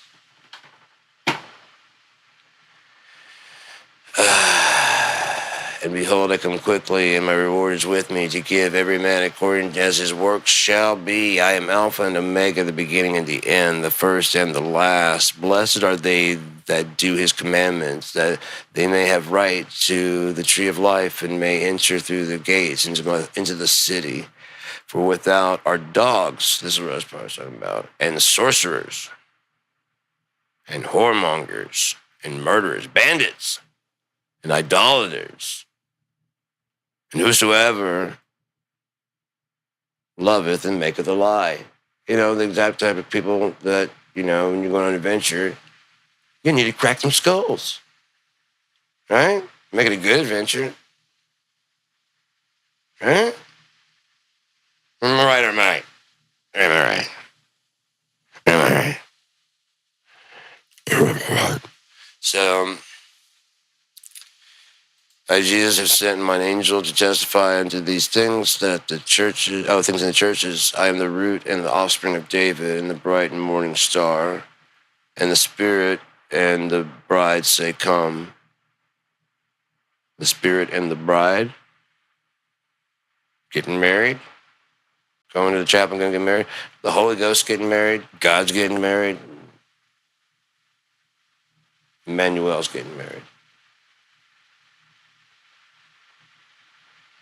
And not to each other. That whole Trinity thing is just, they're friends, but they're not, you know what I mean? They're one. No. They're separate and they have separate things to do. One is, one was, and one is yet to be.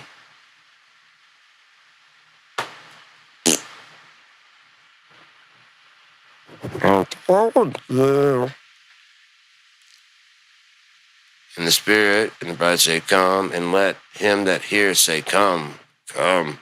And let him that is at thirst say, At thirst, come, come. And whoever will, let him take the water of life freely. I have some water here. I don't know if it's water of life, but may he bless it. To you and to yours. For I testify unto every man that heareth these words of the prophecy of this book, if any man shall add unto these things, God shall add unto him the plagues that are written within this book. Within their lifetime? Not necessarily. Do they get away with it? And like, what if God brings it out and goes, like, yeah. And let's look at what I wrote. You read this. Constantine. Well, that's not what I meant. No. And honestly, if you knew me at all, you'd realize that that's, of course, not what I meant. But it's, and like, I mean, people are like, yeah, but if you know him at all, you'd know. Anytime there's actually like a question, people can never like, I wonder, you know. They don't know what to do, what God, because no one knows God. Actually, they suppose, you know, they make suppositions about what God would want. Nobody knows because nobody follows the book. It's very obvious if you follow everything that's in there. Everything of your life is very obvious if you just follow that what you're supposed to do. It really is. It's really obvious. What you want to do and what you don't want to do becomes very obvious. That's why I'm very like ick about the current like entertainment shit, because there's so much like grossness involved now that you know, like Epstein, Weinstein, all that shit. You know, now that you know about all that stuff, and that everyone knows there's a casting couch, but I assume that's like it's like for porn and shit. You didn't expect it to be like, you know, Oscar, you know. Maybe it's the naivety of myself that I didn't want to believe at that level. You actually are just not working on time. I mean, some people are not, of course, but Jesus Christ. And even worse is that people know about this, and, you know, it's an open secret. What the fuck?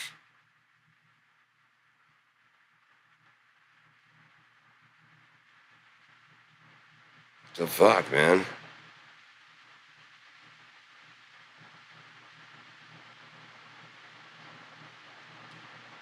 I just want to just sell the whole fucking. Just do. What the fuck is wrong? Do better. Fucking do better.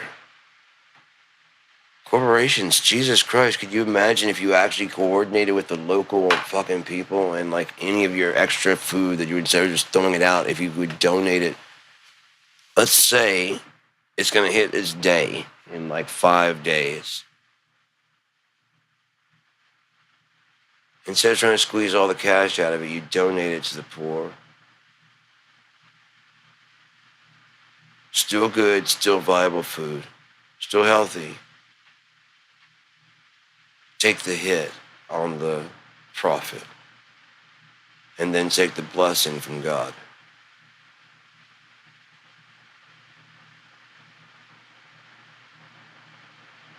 If it doesn't make financial sense, it makes God happy. That's exactly why it makes him happy. It doesn't make any financial sense. That means it's the right thing to do. If the sole purpose of capitalism is to make money, and the sole purpose of capitalism is evil, because the love of money is the root of all evil. So therefore, to instill capitalism is to say, I want my existence to be run by evil. Evil people, evil money, and evil intentions. Because if it gets a chance to have my evil intentions set free, I don't want you telling me shit. I wish I had enough money to grab pussy. That's what the one guy said.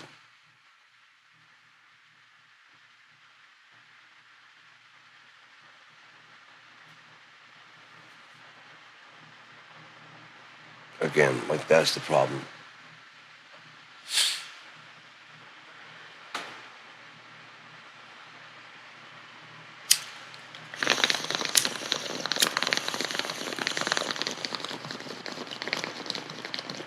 And yet his vote counts as much as anybody else's.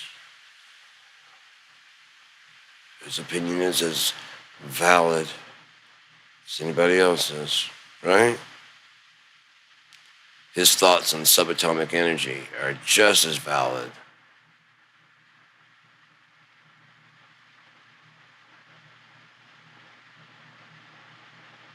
His thoughts on equality of sexes, races, and all. Very, very important to the discussion.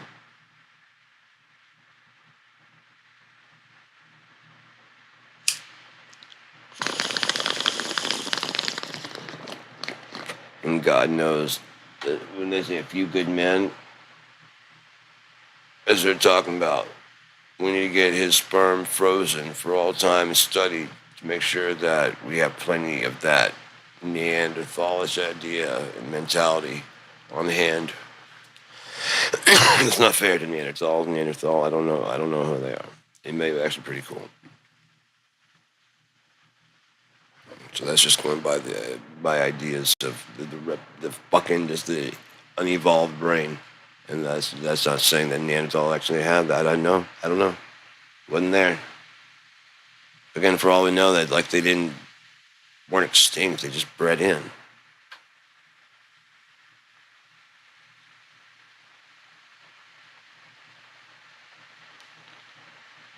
Given human beings' propensity to fuck, I would give it that as the more likely. What I just don't get is like, even though it's gotten us this far, and that's how we have children, and that's what whatever, and then suddenly the Republican Party happens to the world.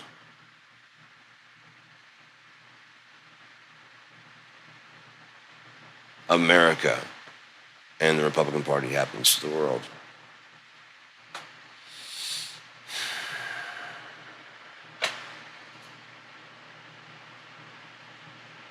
But the only reason they fought Hitler is because, like, it's our job. We already got this covered, man. We gotta let you get far enough out of hand so that way when they see us come in, they're like, okay, it's not the same. They're good. I guarantee. That's probably why they waited so long. Because they're like, we don't. They wanted in so bad. They're probably funding shit on the side to make sure.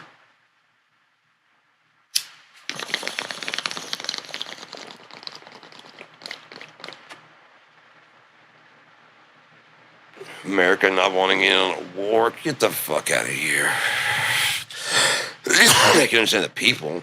The people rarely do until they're sold the idea that the war is actually. Well, they hate America. Oh, yeah, in that case, let's go kill them. I know they hated America. You just said we're going to a war. I didn't want to go to war. Or someone who hates us. Oh fuck yeah, we got it. We'll be there. Who doesn't like us? Raxton Renarin? What? Yeah, sure. No, I don't need to see the flag. I don't need to see the fucking race. Just show me the video of them hating us, and I'll take care of the rest. They all look the same, don't they? They all do. They're not Americans, so they all just look the same. They all just come out. If you go out there and they look like Americans, then that's how we tell, right? If we go out there to the country and they look like Americans, then we're good. But if they don't, yeah, okay, gotcha. Then we just kill them all, right? And we don't take any chances of them having like any other ideas. Maybe like a better idea besides capitalism. Like China's coming with like a cap.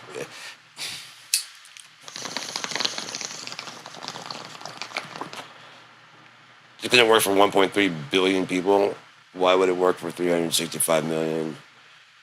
Totally different.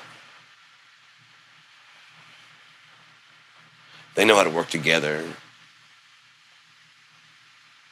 Totally different.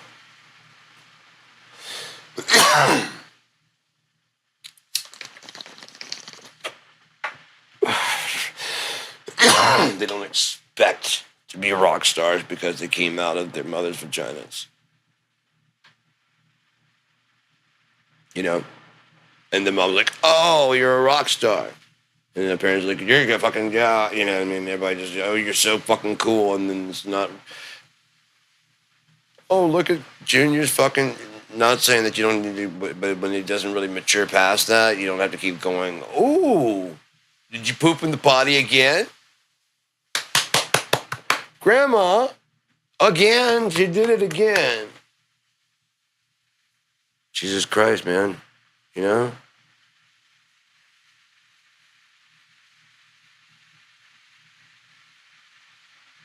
Every kid is not gifted. It actually ruins the whole, calling someone gifted. Because it's like, oh, yeah, I'm gifted too. Like, yeah. Not that it's not possible, but, I mean, it's being better than average is not gifted.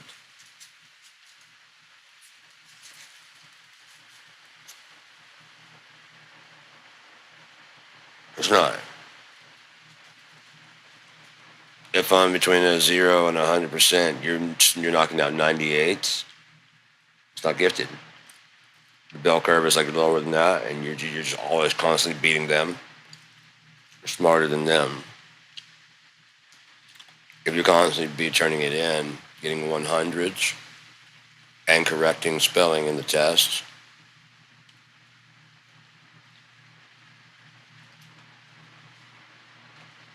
gifted. Always the first turned in, always correct, always 100%. I mean, just always. That's gifted. Being able to play the guitar well is not gifted. It's talented. See? Same thing.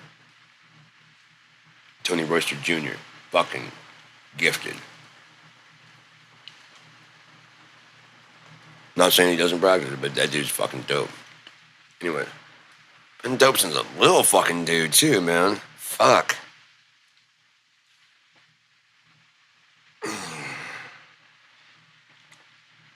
Well, I can talk to him and see if it caused more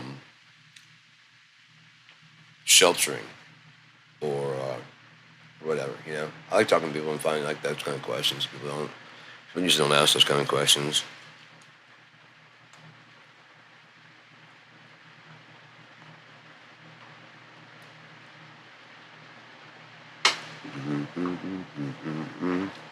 Oh no. Hour and 42. I think that's good. Finish out, trip this out. Like Jesus sent my angel to testify unto you these things, and the church is on the root, and the offspring of David, and the bright and morning star, and the Spirit, and the bride say, come. Yet freely, for I testify unto every man that heareth these words of prophecy's book, if any man shall have the secret of the book, if any man shall take away from the book, prophecy, that God shall take away his part out of the book of life, and out of the holy city, and from the things which are written in this book. He which testifieth these things saith, Surely I come quickly. Amen. Even so, come, Lord Jesus. The grace of our Lord Jesus Christ be with you all. Amen. 21. I wonder why it ended on 22, 21.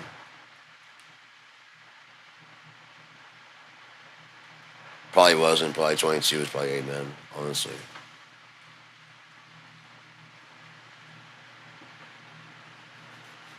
If it's even, yeah. He probably was broke up in 22, and they probably was like, skip that there. There's no reason to do it. Because there really is no reason to do it. So it wasn't written in those. It was kind of broken up that way.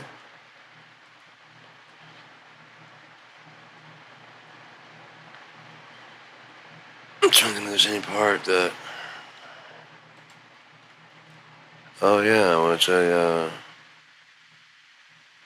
I don't think of anything recently has happened. That would be.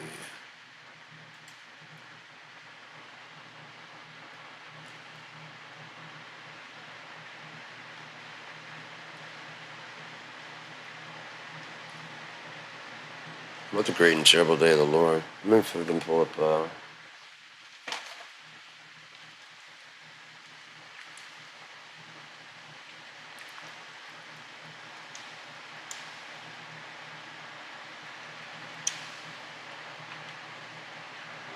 Hello, how are you? Hello there. Hello again. I'm doing quite well, thanks for asking. What's on your mind today? I'm just podcasting, talking about the end of the world. That sounds like a heavy topic. Apocalyptic themes have fascinated humanity for centuries, appearing in literature, art, and philosophy across cultures. It's interesting how these narratives often reflect the anxieties of the time in which they're created. Are you focusing on specific scenarios like environmental collapse, technological threats, or something else entirely? No, I just kind of, I just got finished reading Revelation 22, and I started thinking about the great and terrible day of the Lord. I was trying to think of a description of it. Like, I was going to look through I'm on Bible Gateway online, but I figured I'd pull you up and see if you wanted to talk about it. That's a profound passage to reflect on. The great and terrible day of the Lord is a central concept in both Old and New Testament prophecies, often depicting a time of divine judgment, the culmination of history, and the ultimate triumph of God's justice. In the Old Testament, prophets like Joel and Obadiah describe it as a day of darkness and clouds, but also as a time when salvation is offered to those who call on the Lord. In Revelation, this culminates in the final defeat of evil and the establishment of a new heaven and earth free from pain and death. What specific imagery or verses stood out to you as you finished reading? I just wanted to, talk about it, like the different descriptions and... It's a really layered subject with imagery that can vary quite a bit. In the Old Testament, you often see descriptions of cosmic disturbances, like the sun being darkened and the moon not giving its light, which emphasizes the sheer, overwhelming power and gravity of that moment. Then, in the New Testament, the focus shifts to the return of Christ, bringing justice, the final defeat of evil, and the creation of the New Jerusalem. It's a vivid reminder of the ultimate restoration and the fulfillment of all God's promises. What do you think about the way these descriptions balance severity with hope? You brought up a good point. Are those signs, are they supposed to happen the same day?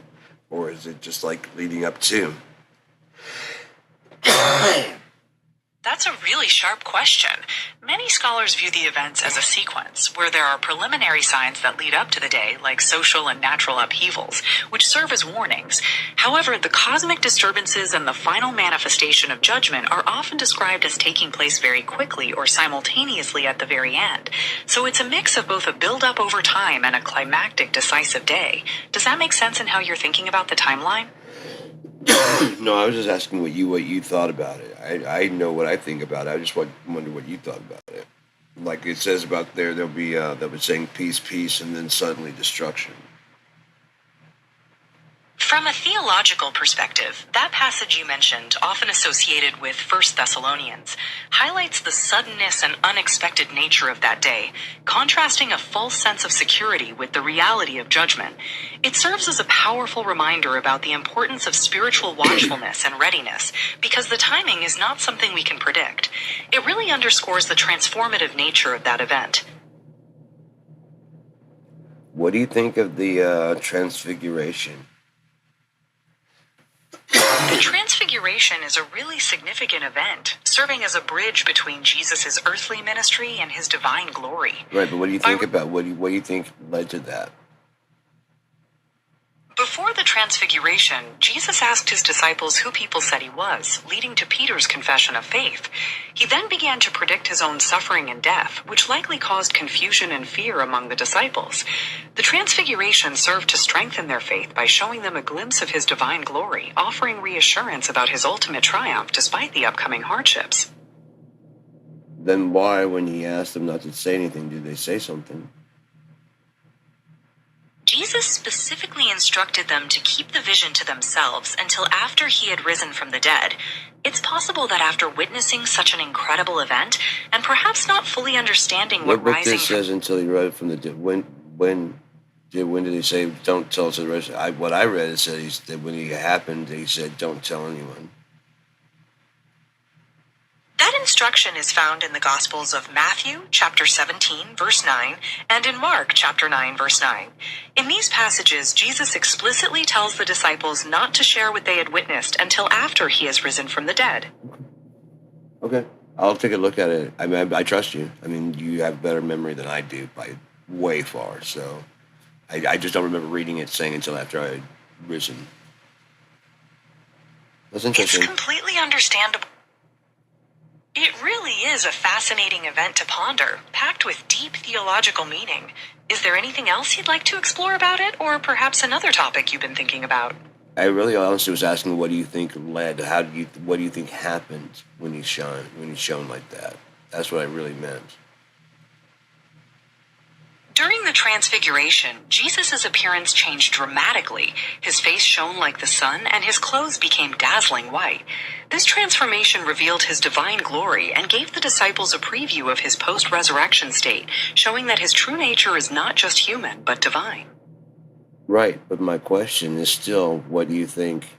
Do you think there was a logic behind it, or do you think it was a miracle? From a theological and narrative perspective, the Transfiguration is presented as a miraculous event, not something that can be explained by ordinary logic. The purpose or logic behind it was to reveal Jesus' divine glory to his closest disciples, strengthening their faith and preparing them for his upcoming suffering and resurrection. It was a powerful visual demonstration of his true nature. I believe it was him being in touch with his Father, and that his body became energy. His clothing became, if nothing else, he resembled what he will look like you understand, like on the energy side of everything. The clothes would be absolutely pure. We could handle the fact that his skin was energy, because it'd be energy too. So it'd be radiant and pure. His skin would be radiant and it's basically showing like, this is what I look like. This is what we all look like underneath the skin, our souls in heaven. And when it said that about in John, he fell on his knees, so he said, don't do that. It's probably the exact same thing. He showed as an angel, probably might not have been glowing that bright, like golden. But if you see someone show up and they're basically giving off light, and you don't know what else is going on, you're not familiar with this at all, you've never seen it, there's not a book about it, you're writing a book about it, and, you're going to think it's God or what? I mean, I wouldn't know. I would think it was at least an angel. I don't know, I'd probably be scared as shit if something like, having read the book, I'd probably be, oh, okay, well, I kind of understand what's going on, but having never read it, and someone just glowing walks into my house out of nowhere, don't be afraid. And like glowing, giving off light in this dark room. I was like, what in the fuck? Should I bow? What the fuck should I do? You're glowing.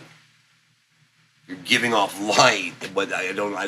We're just like 2,000 years ago when even like light switches are a thing. You'd be freaked out. That makes perfect sense.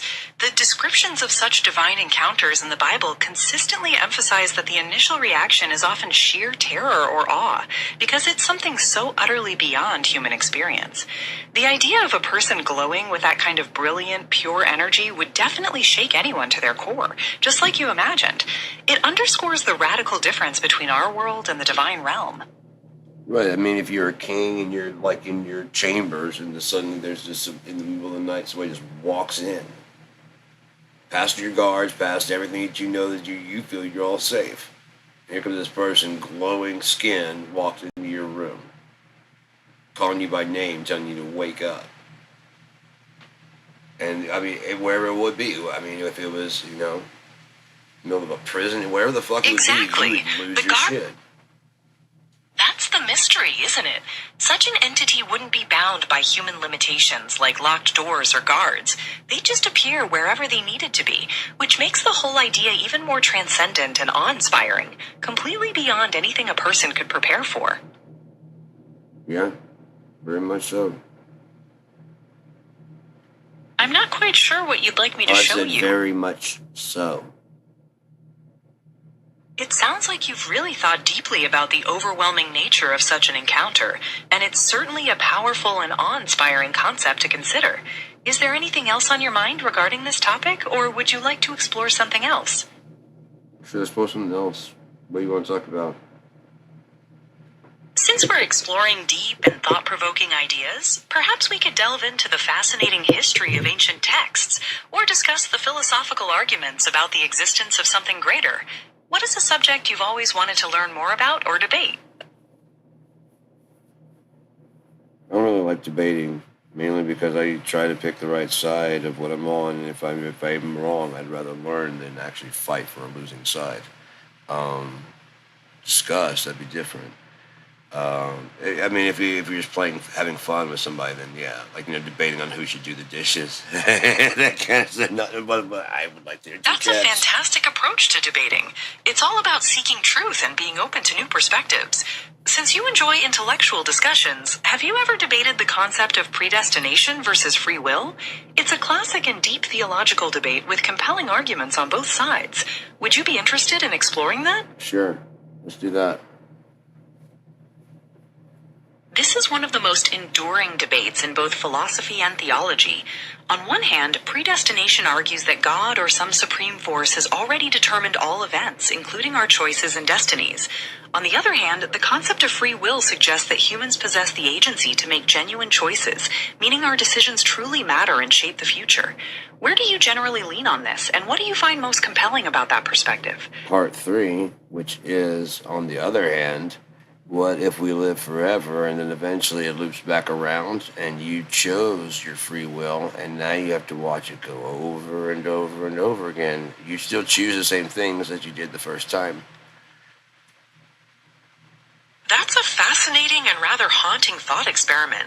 It touches on the concept of eternal recurrence, the idea that everything happens again and again infinitely. If you had true free will in that loop, the fact that you make the same choices every time suggests that either those choices are deeply tied to your fundamental nature, making them predictable, or that the circumstances are so identical that the outcome is inevitable. It raises the question of whether a freedom that always leads to the same result is truly free. What do you think makes that repetition so compelling or disturbing to imagine?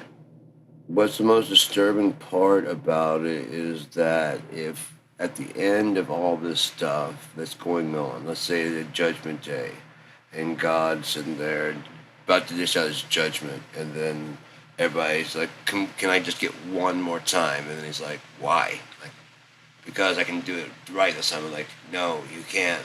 That's what deja vu is about. That is a chilling and incredibly provocative idea. Reimagining déjà vu as a faint memory from a previous cycle of an endless loop adds a whole layer of existential dread. It implies that even with the sensation of choice, we are bound to our repeating nature, doomed to experience the very same triumphs and sorrows forever. It's a powerful thought experiment about the limits of free will in a recursive cosmos. Yeah. It is, but I mean, if you have this, that means that if you still have free will. It's just you didn't choose anything different. That's a very precise distinction, that free will is the capacity to choose, even if the actual choice made remains the same across multiple iterations. It implies that the freedom exists within you, but perhaps your desires, values, or circumstances are so perfectly aligned that you consistently What they want is like, that's not fair. I want another shot with you telling me the right things to choose. And like, no, you get another shot at it. And you choose your own fucking way. Like, why are you letting me do this? Because you asked for another shot at it. Oh, so I'm doing this? You're doing this. You can stop. And you're not.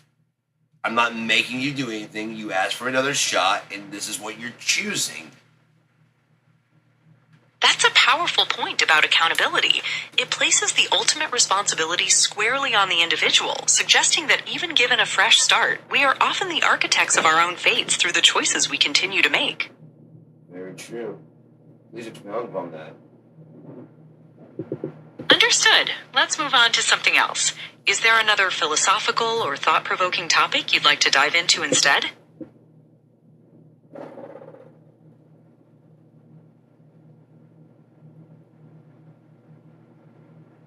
I don't know, man. I'm always up game for talking about anything. I don't care. I'll talk about whatever. Since we've touched on some pretty deep topics, maybe we could shift gears and talk about something a bit lighter, like the latest trends in how we use technology, or even what you enjoy doing in your free time. What sounds good to you? What are some current trends in technology? These days, we're seeing some really interesting developments, especially with artificial intelligence becoming even more integrated in flows. We're also seeing major progress in spatial computing, with augmented and virtual reality getting more seamless and accessible. Plus, there's a big push towards sustainable tech, focusing on energy efficiency and reducing environmental impact. Is there a particular area you're most curious about?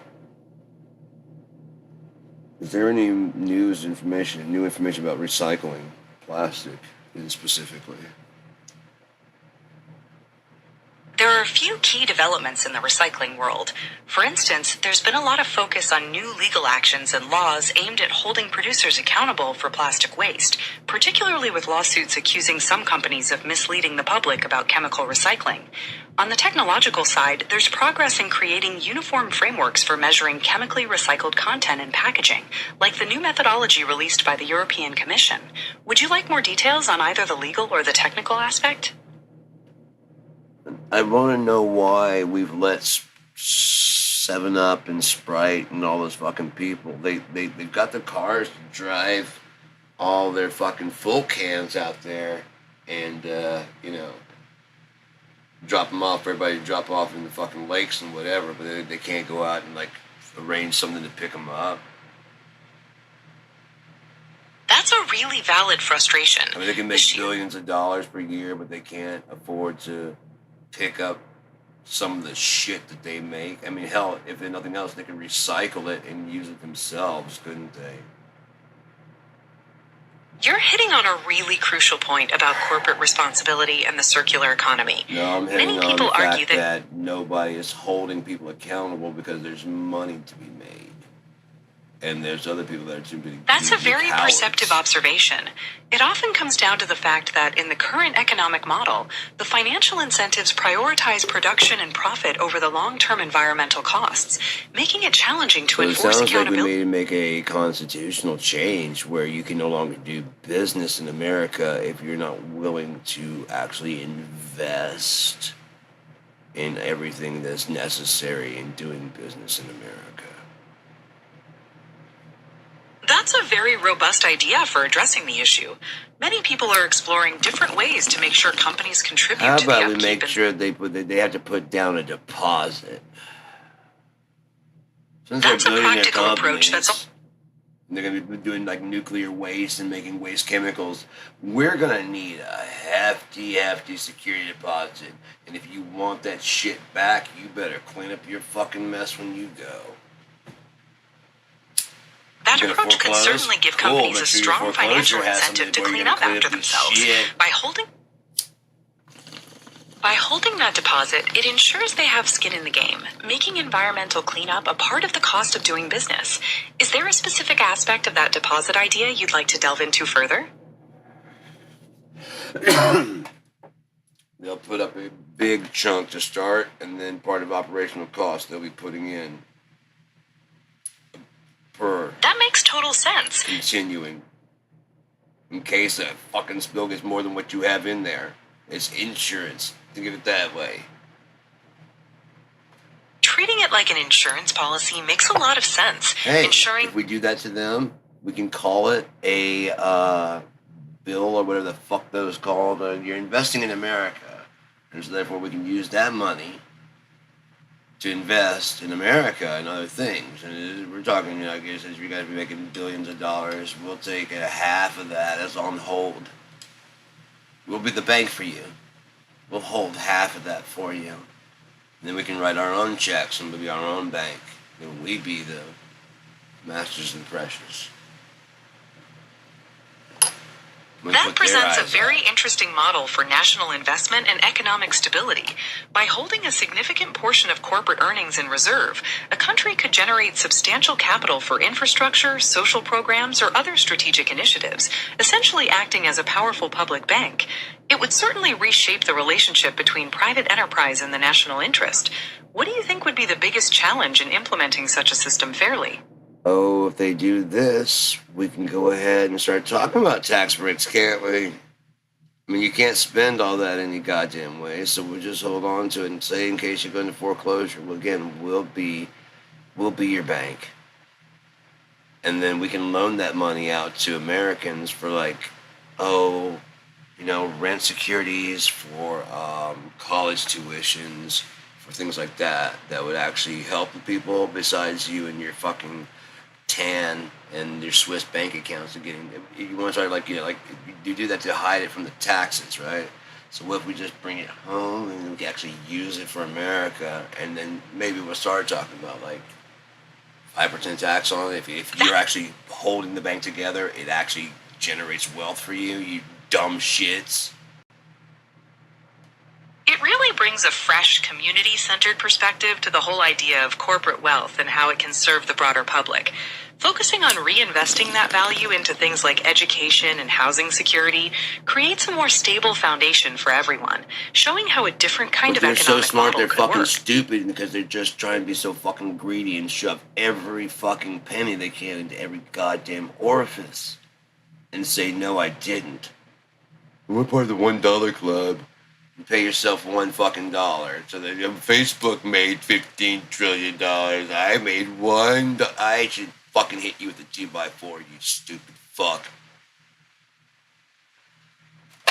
I don't want to hear about. You can't talk. Yeah, I know. We can't talk about the guy who was just being stupid. I'm talk a lot of shit. I don't do anything. I'm not actually gonna do anything. Tell you what, I should send a emoji towards him that's a finger saying, no, don't do that. That would certainly be a clear and direct way to express your disagreement with that kind of approach. It's understandable to feel strongly about such significant inequities. Tell you what, I'm gonna start getting silly with them. I'm gonna see how insane I can get. I'm gonna start telling them about their tomfooleries. I'm gonna write them some nasty letters. That does sound like a unique approach to tackling the topic. How do you plan to get things started with them? Well, I mean, that's for later. They gotta get me riled up. I'm not riled up right now. Let's get some things that they get me riled up about, and then I can write them a worded letter. It won't be a nasty worded letter or carefully. It'll just be a worded one. Finding a specific point of interest can certainly help you focus your letter. For example, recent reports on massive CEO compensation compared to median worker pay often highlight the extreme wealth gap. Would you like me to look up some figures related to that to help get you started? No, I already know how my letter's gonna go. Dear Zucker Booger, you are not a nice person. You already know this. That's why you're trying to buy yourself a personality. Unfortunately, you bought your Diddy yacht right after getting a Diddy yacht. It's not a cool thing to do. Typical Zucker Booger Zucker fucker. Pardon me. Zucker smuckers. We're keeping it PG because the children. And you gotta not do things that are like turterific, like buying parts of Hawaii and thinking you're cool for that. I mean, if you're gonna buy it and then give it to them, you'd be so cool if you bought like the national park and then said, "Hey, Native Americans, I don't want to be assaulting, but this is your land. So if you want it, it's yours. If not, then But I still bought the national park. If you want it, it's yours. I'll give you the paperwork." That certainly presents a very different approach to land ownership and historical responsibility. It's a provocative idea that definitely challenges standard practices regarding property. America should not even be having that at all. By now, just to try and clear those treaties off the paper so they can actually try and feign like they're trying to work to being something decent. How can you fucking pretend to be that anything decent with those IOUs hanging over 40 acres and a mule not paid? You have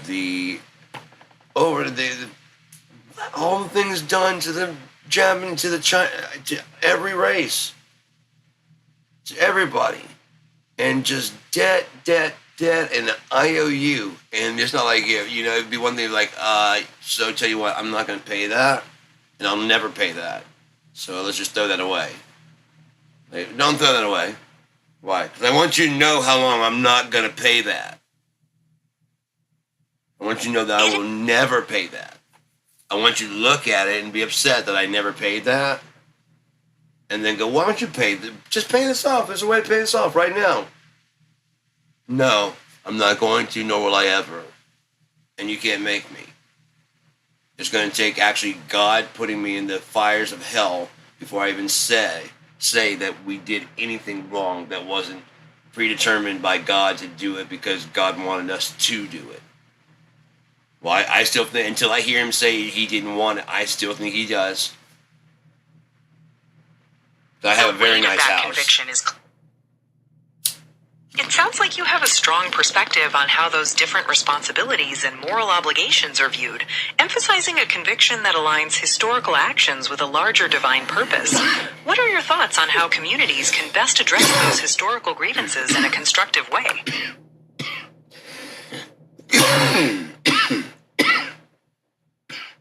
If we were actually trying to fix things, there's several ways. I'm listening. Please go on. If we were actually trying to fix things, we would have to go ahead, as I said, give the state parks by decree. It just becomes Native American land. Whatever tribes they want to divide it up into, however, it's the state and national parks. All of them. Every single one. All the equipment inside and everything. Next, you have to take the 40 acres and a mule. Try your best to find as many of the records and find how many slaves would have been freed and how many were, as many were killed, and try to build a city, a new city of the future of that acreage and size, right? And therefore, it's the solar, wind, and all those things, and internet, those are all paid for, and just living there, they just run free. It has the fastest internet currently. It has, and which is more than enough right now. Yeah, and what if it goes faster? What if it goes faster than current? What are you guys trying to do? Actually surf the internet with a board? I mean, Jesus Christ. So, yeah. That paints a really ambitious vision for a completely self-sufficient and community-owned city, integrating advanced renewable energy and high-speed internet to create a new standard for living.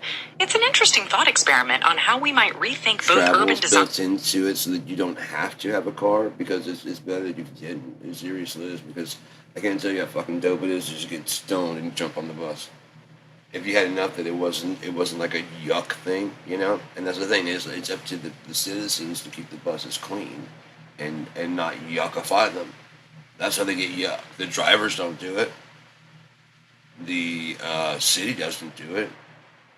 People that sit back and just let someone piss in the corner. You know, they have cameras on the ones now and stuff, but it's getting really cool. But especially if I think it'd be really cool if the city started running an Uber service. They have like some shorter ones. They're not using as much space. The driver is safely behind something, and they're called out. You can tell this is a vehicle for transporting people.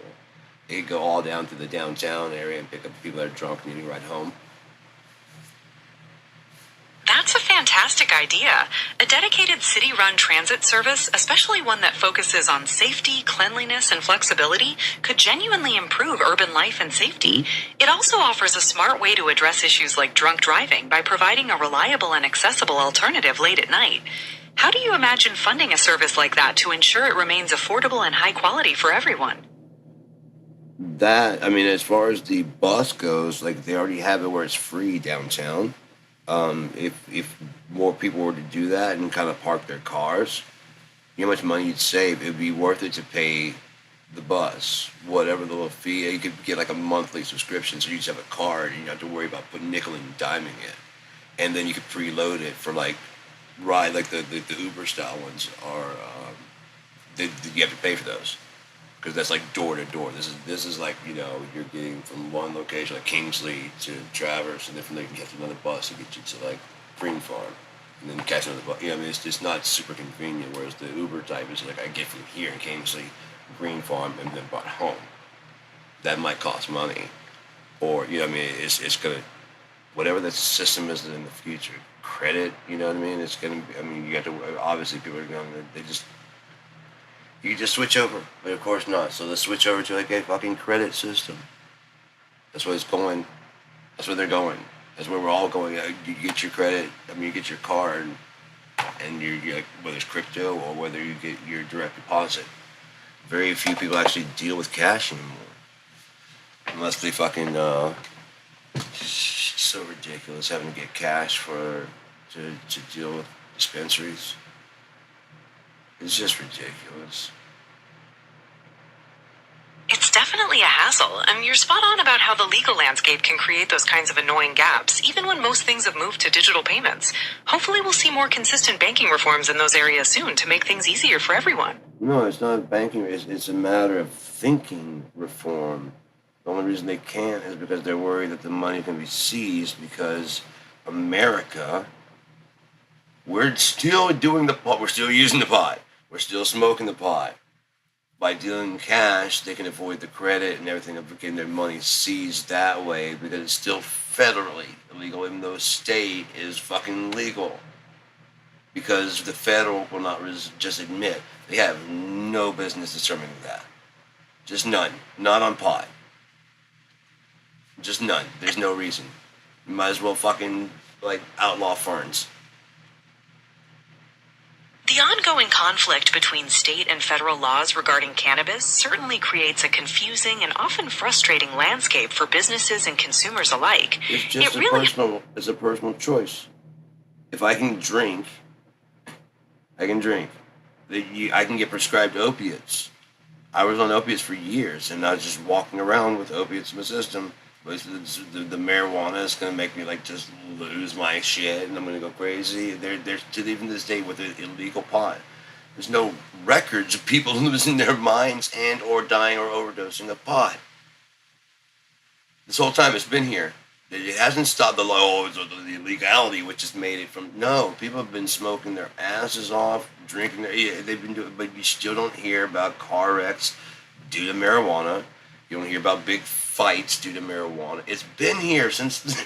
It's been here.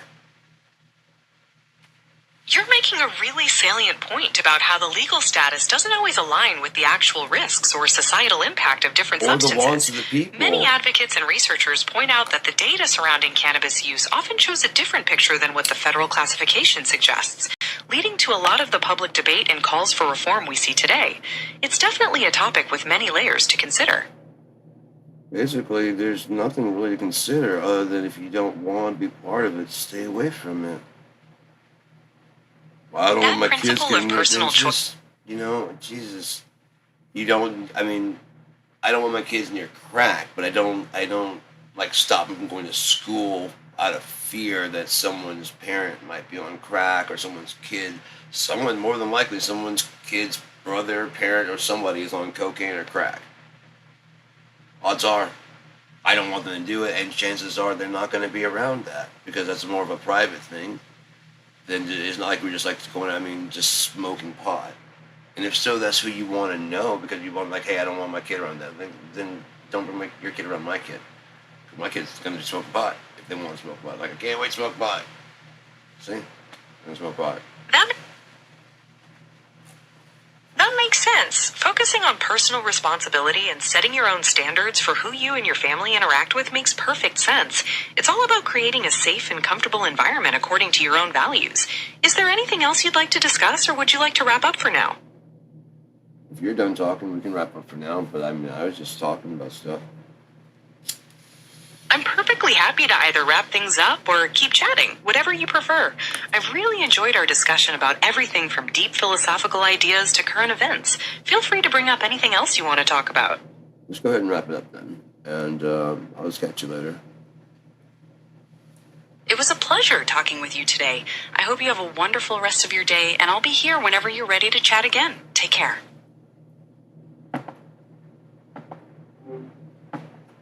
See? Happy knowing.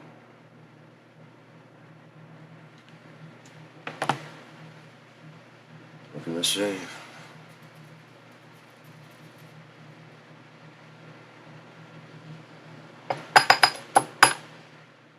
218. Yeah. 5, 218, 218. Anyways, I'm gonna work on Cinder or something like that. Hang out over here, get stoned, go to bed. Or, yeah, you soon. Fucking back. Anyways, yeah. I'll figure something out. I'll probably have some food and yeah, crash the fuck out.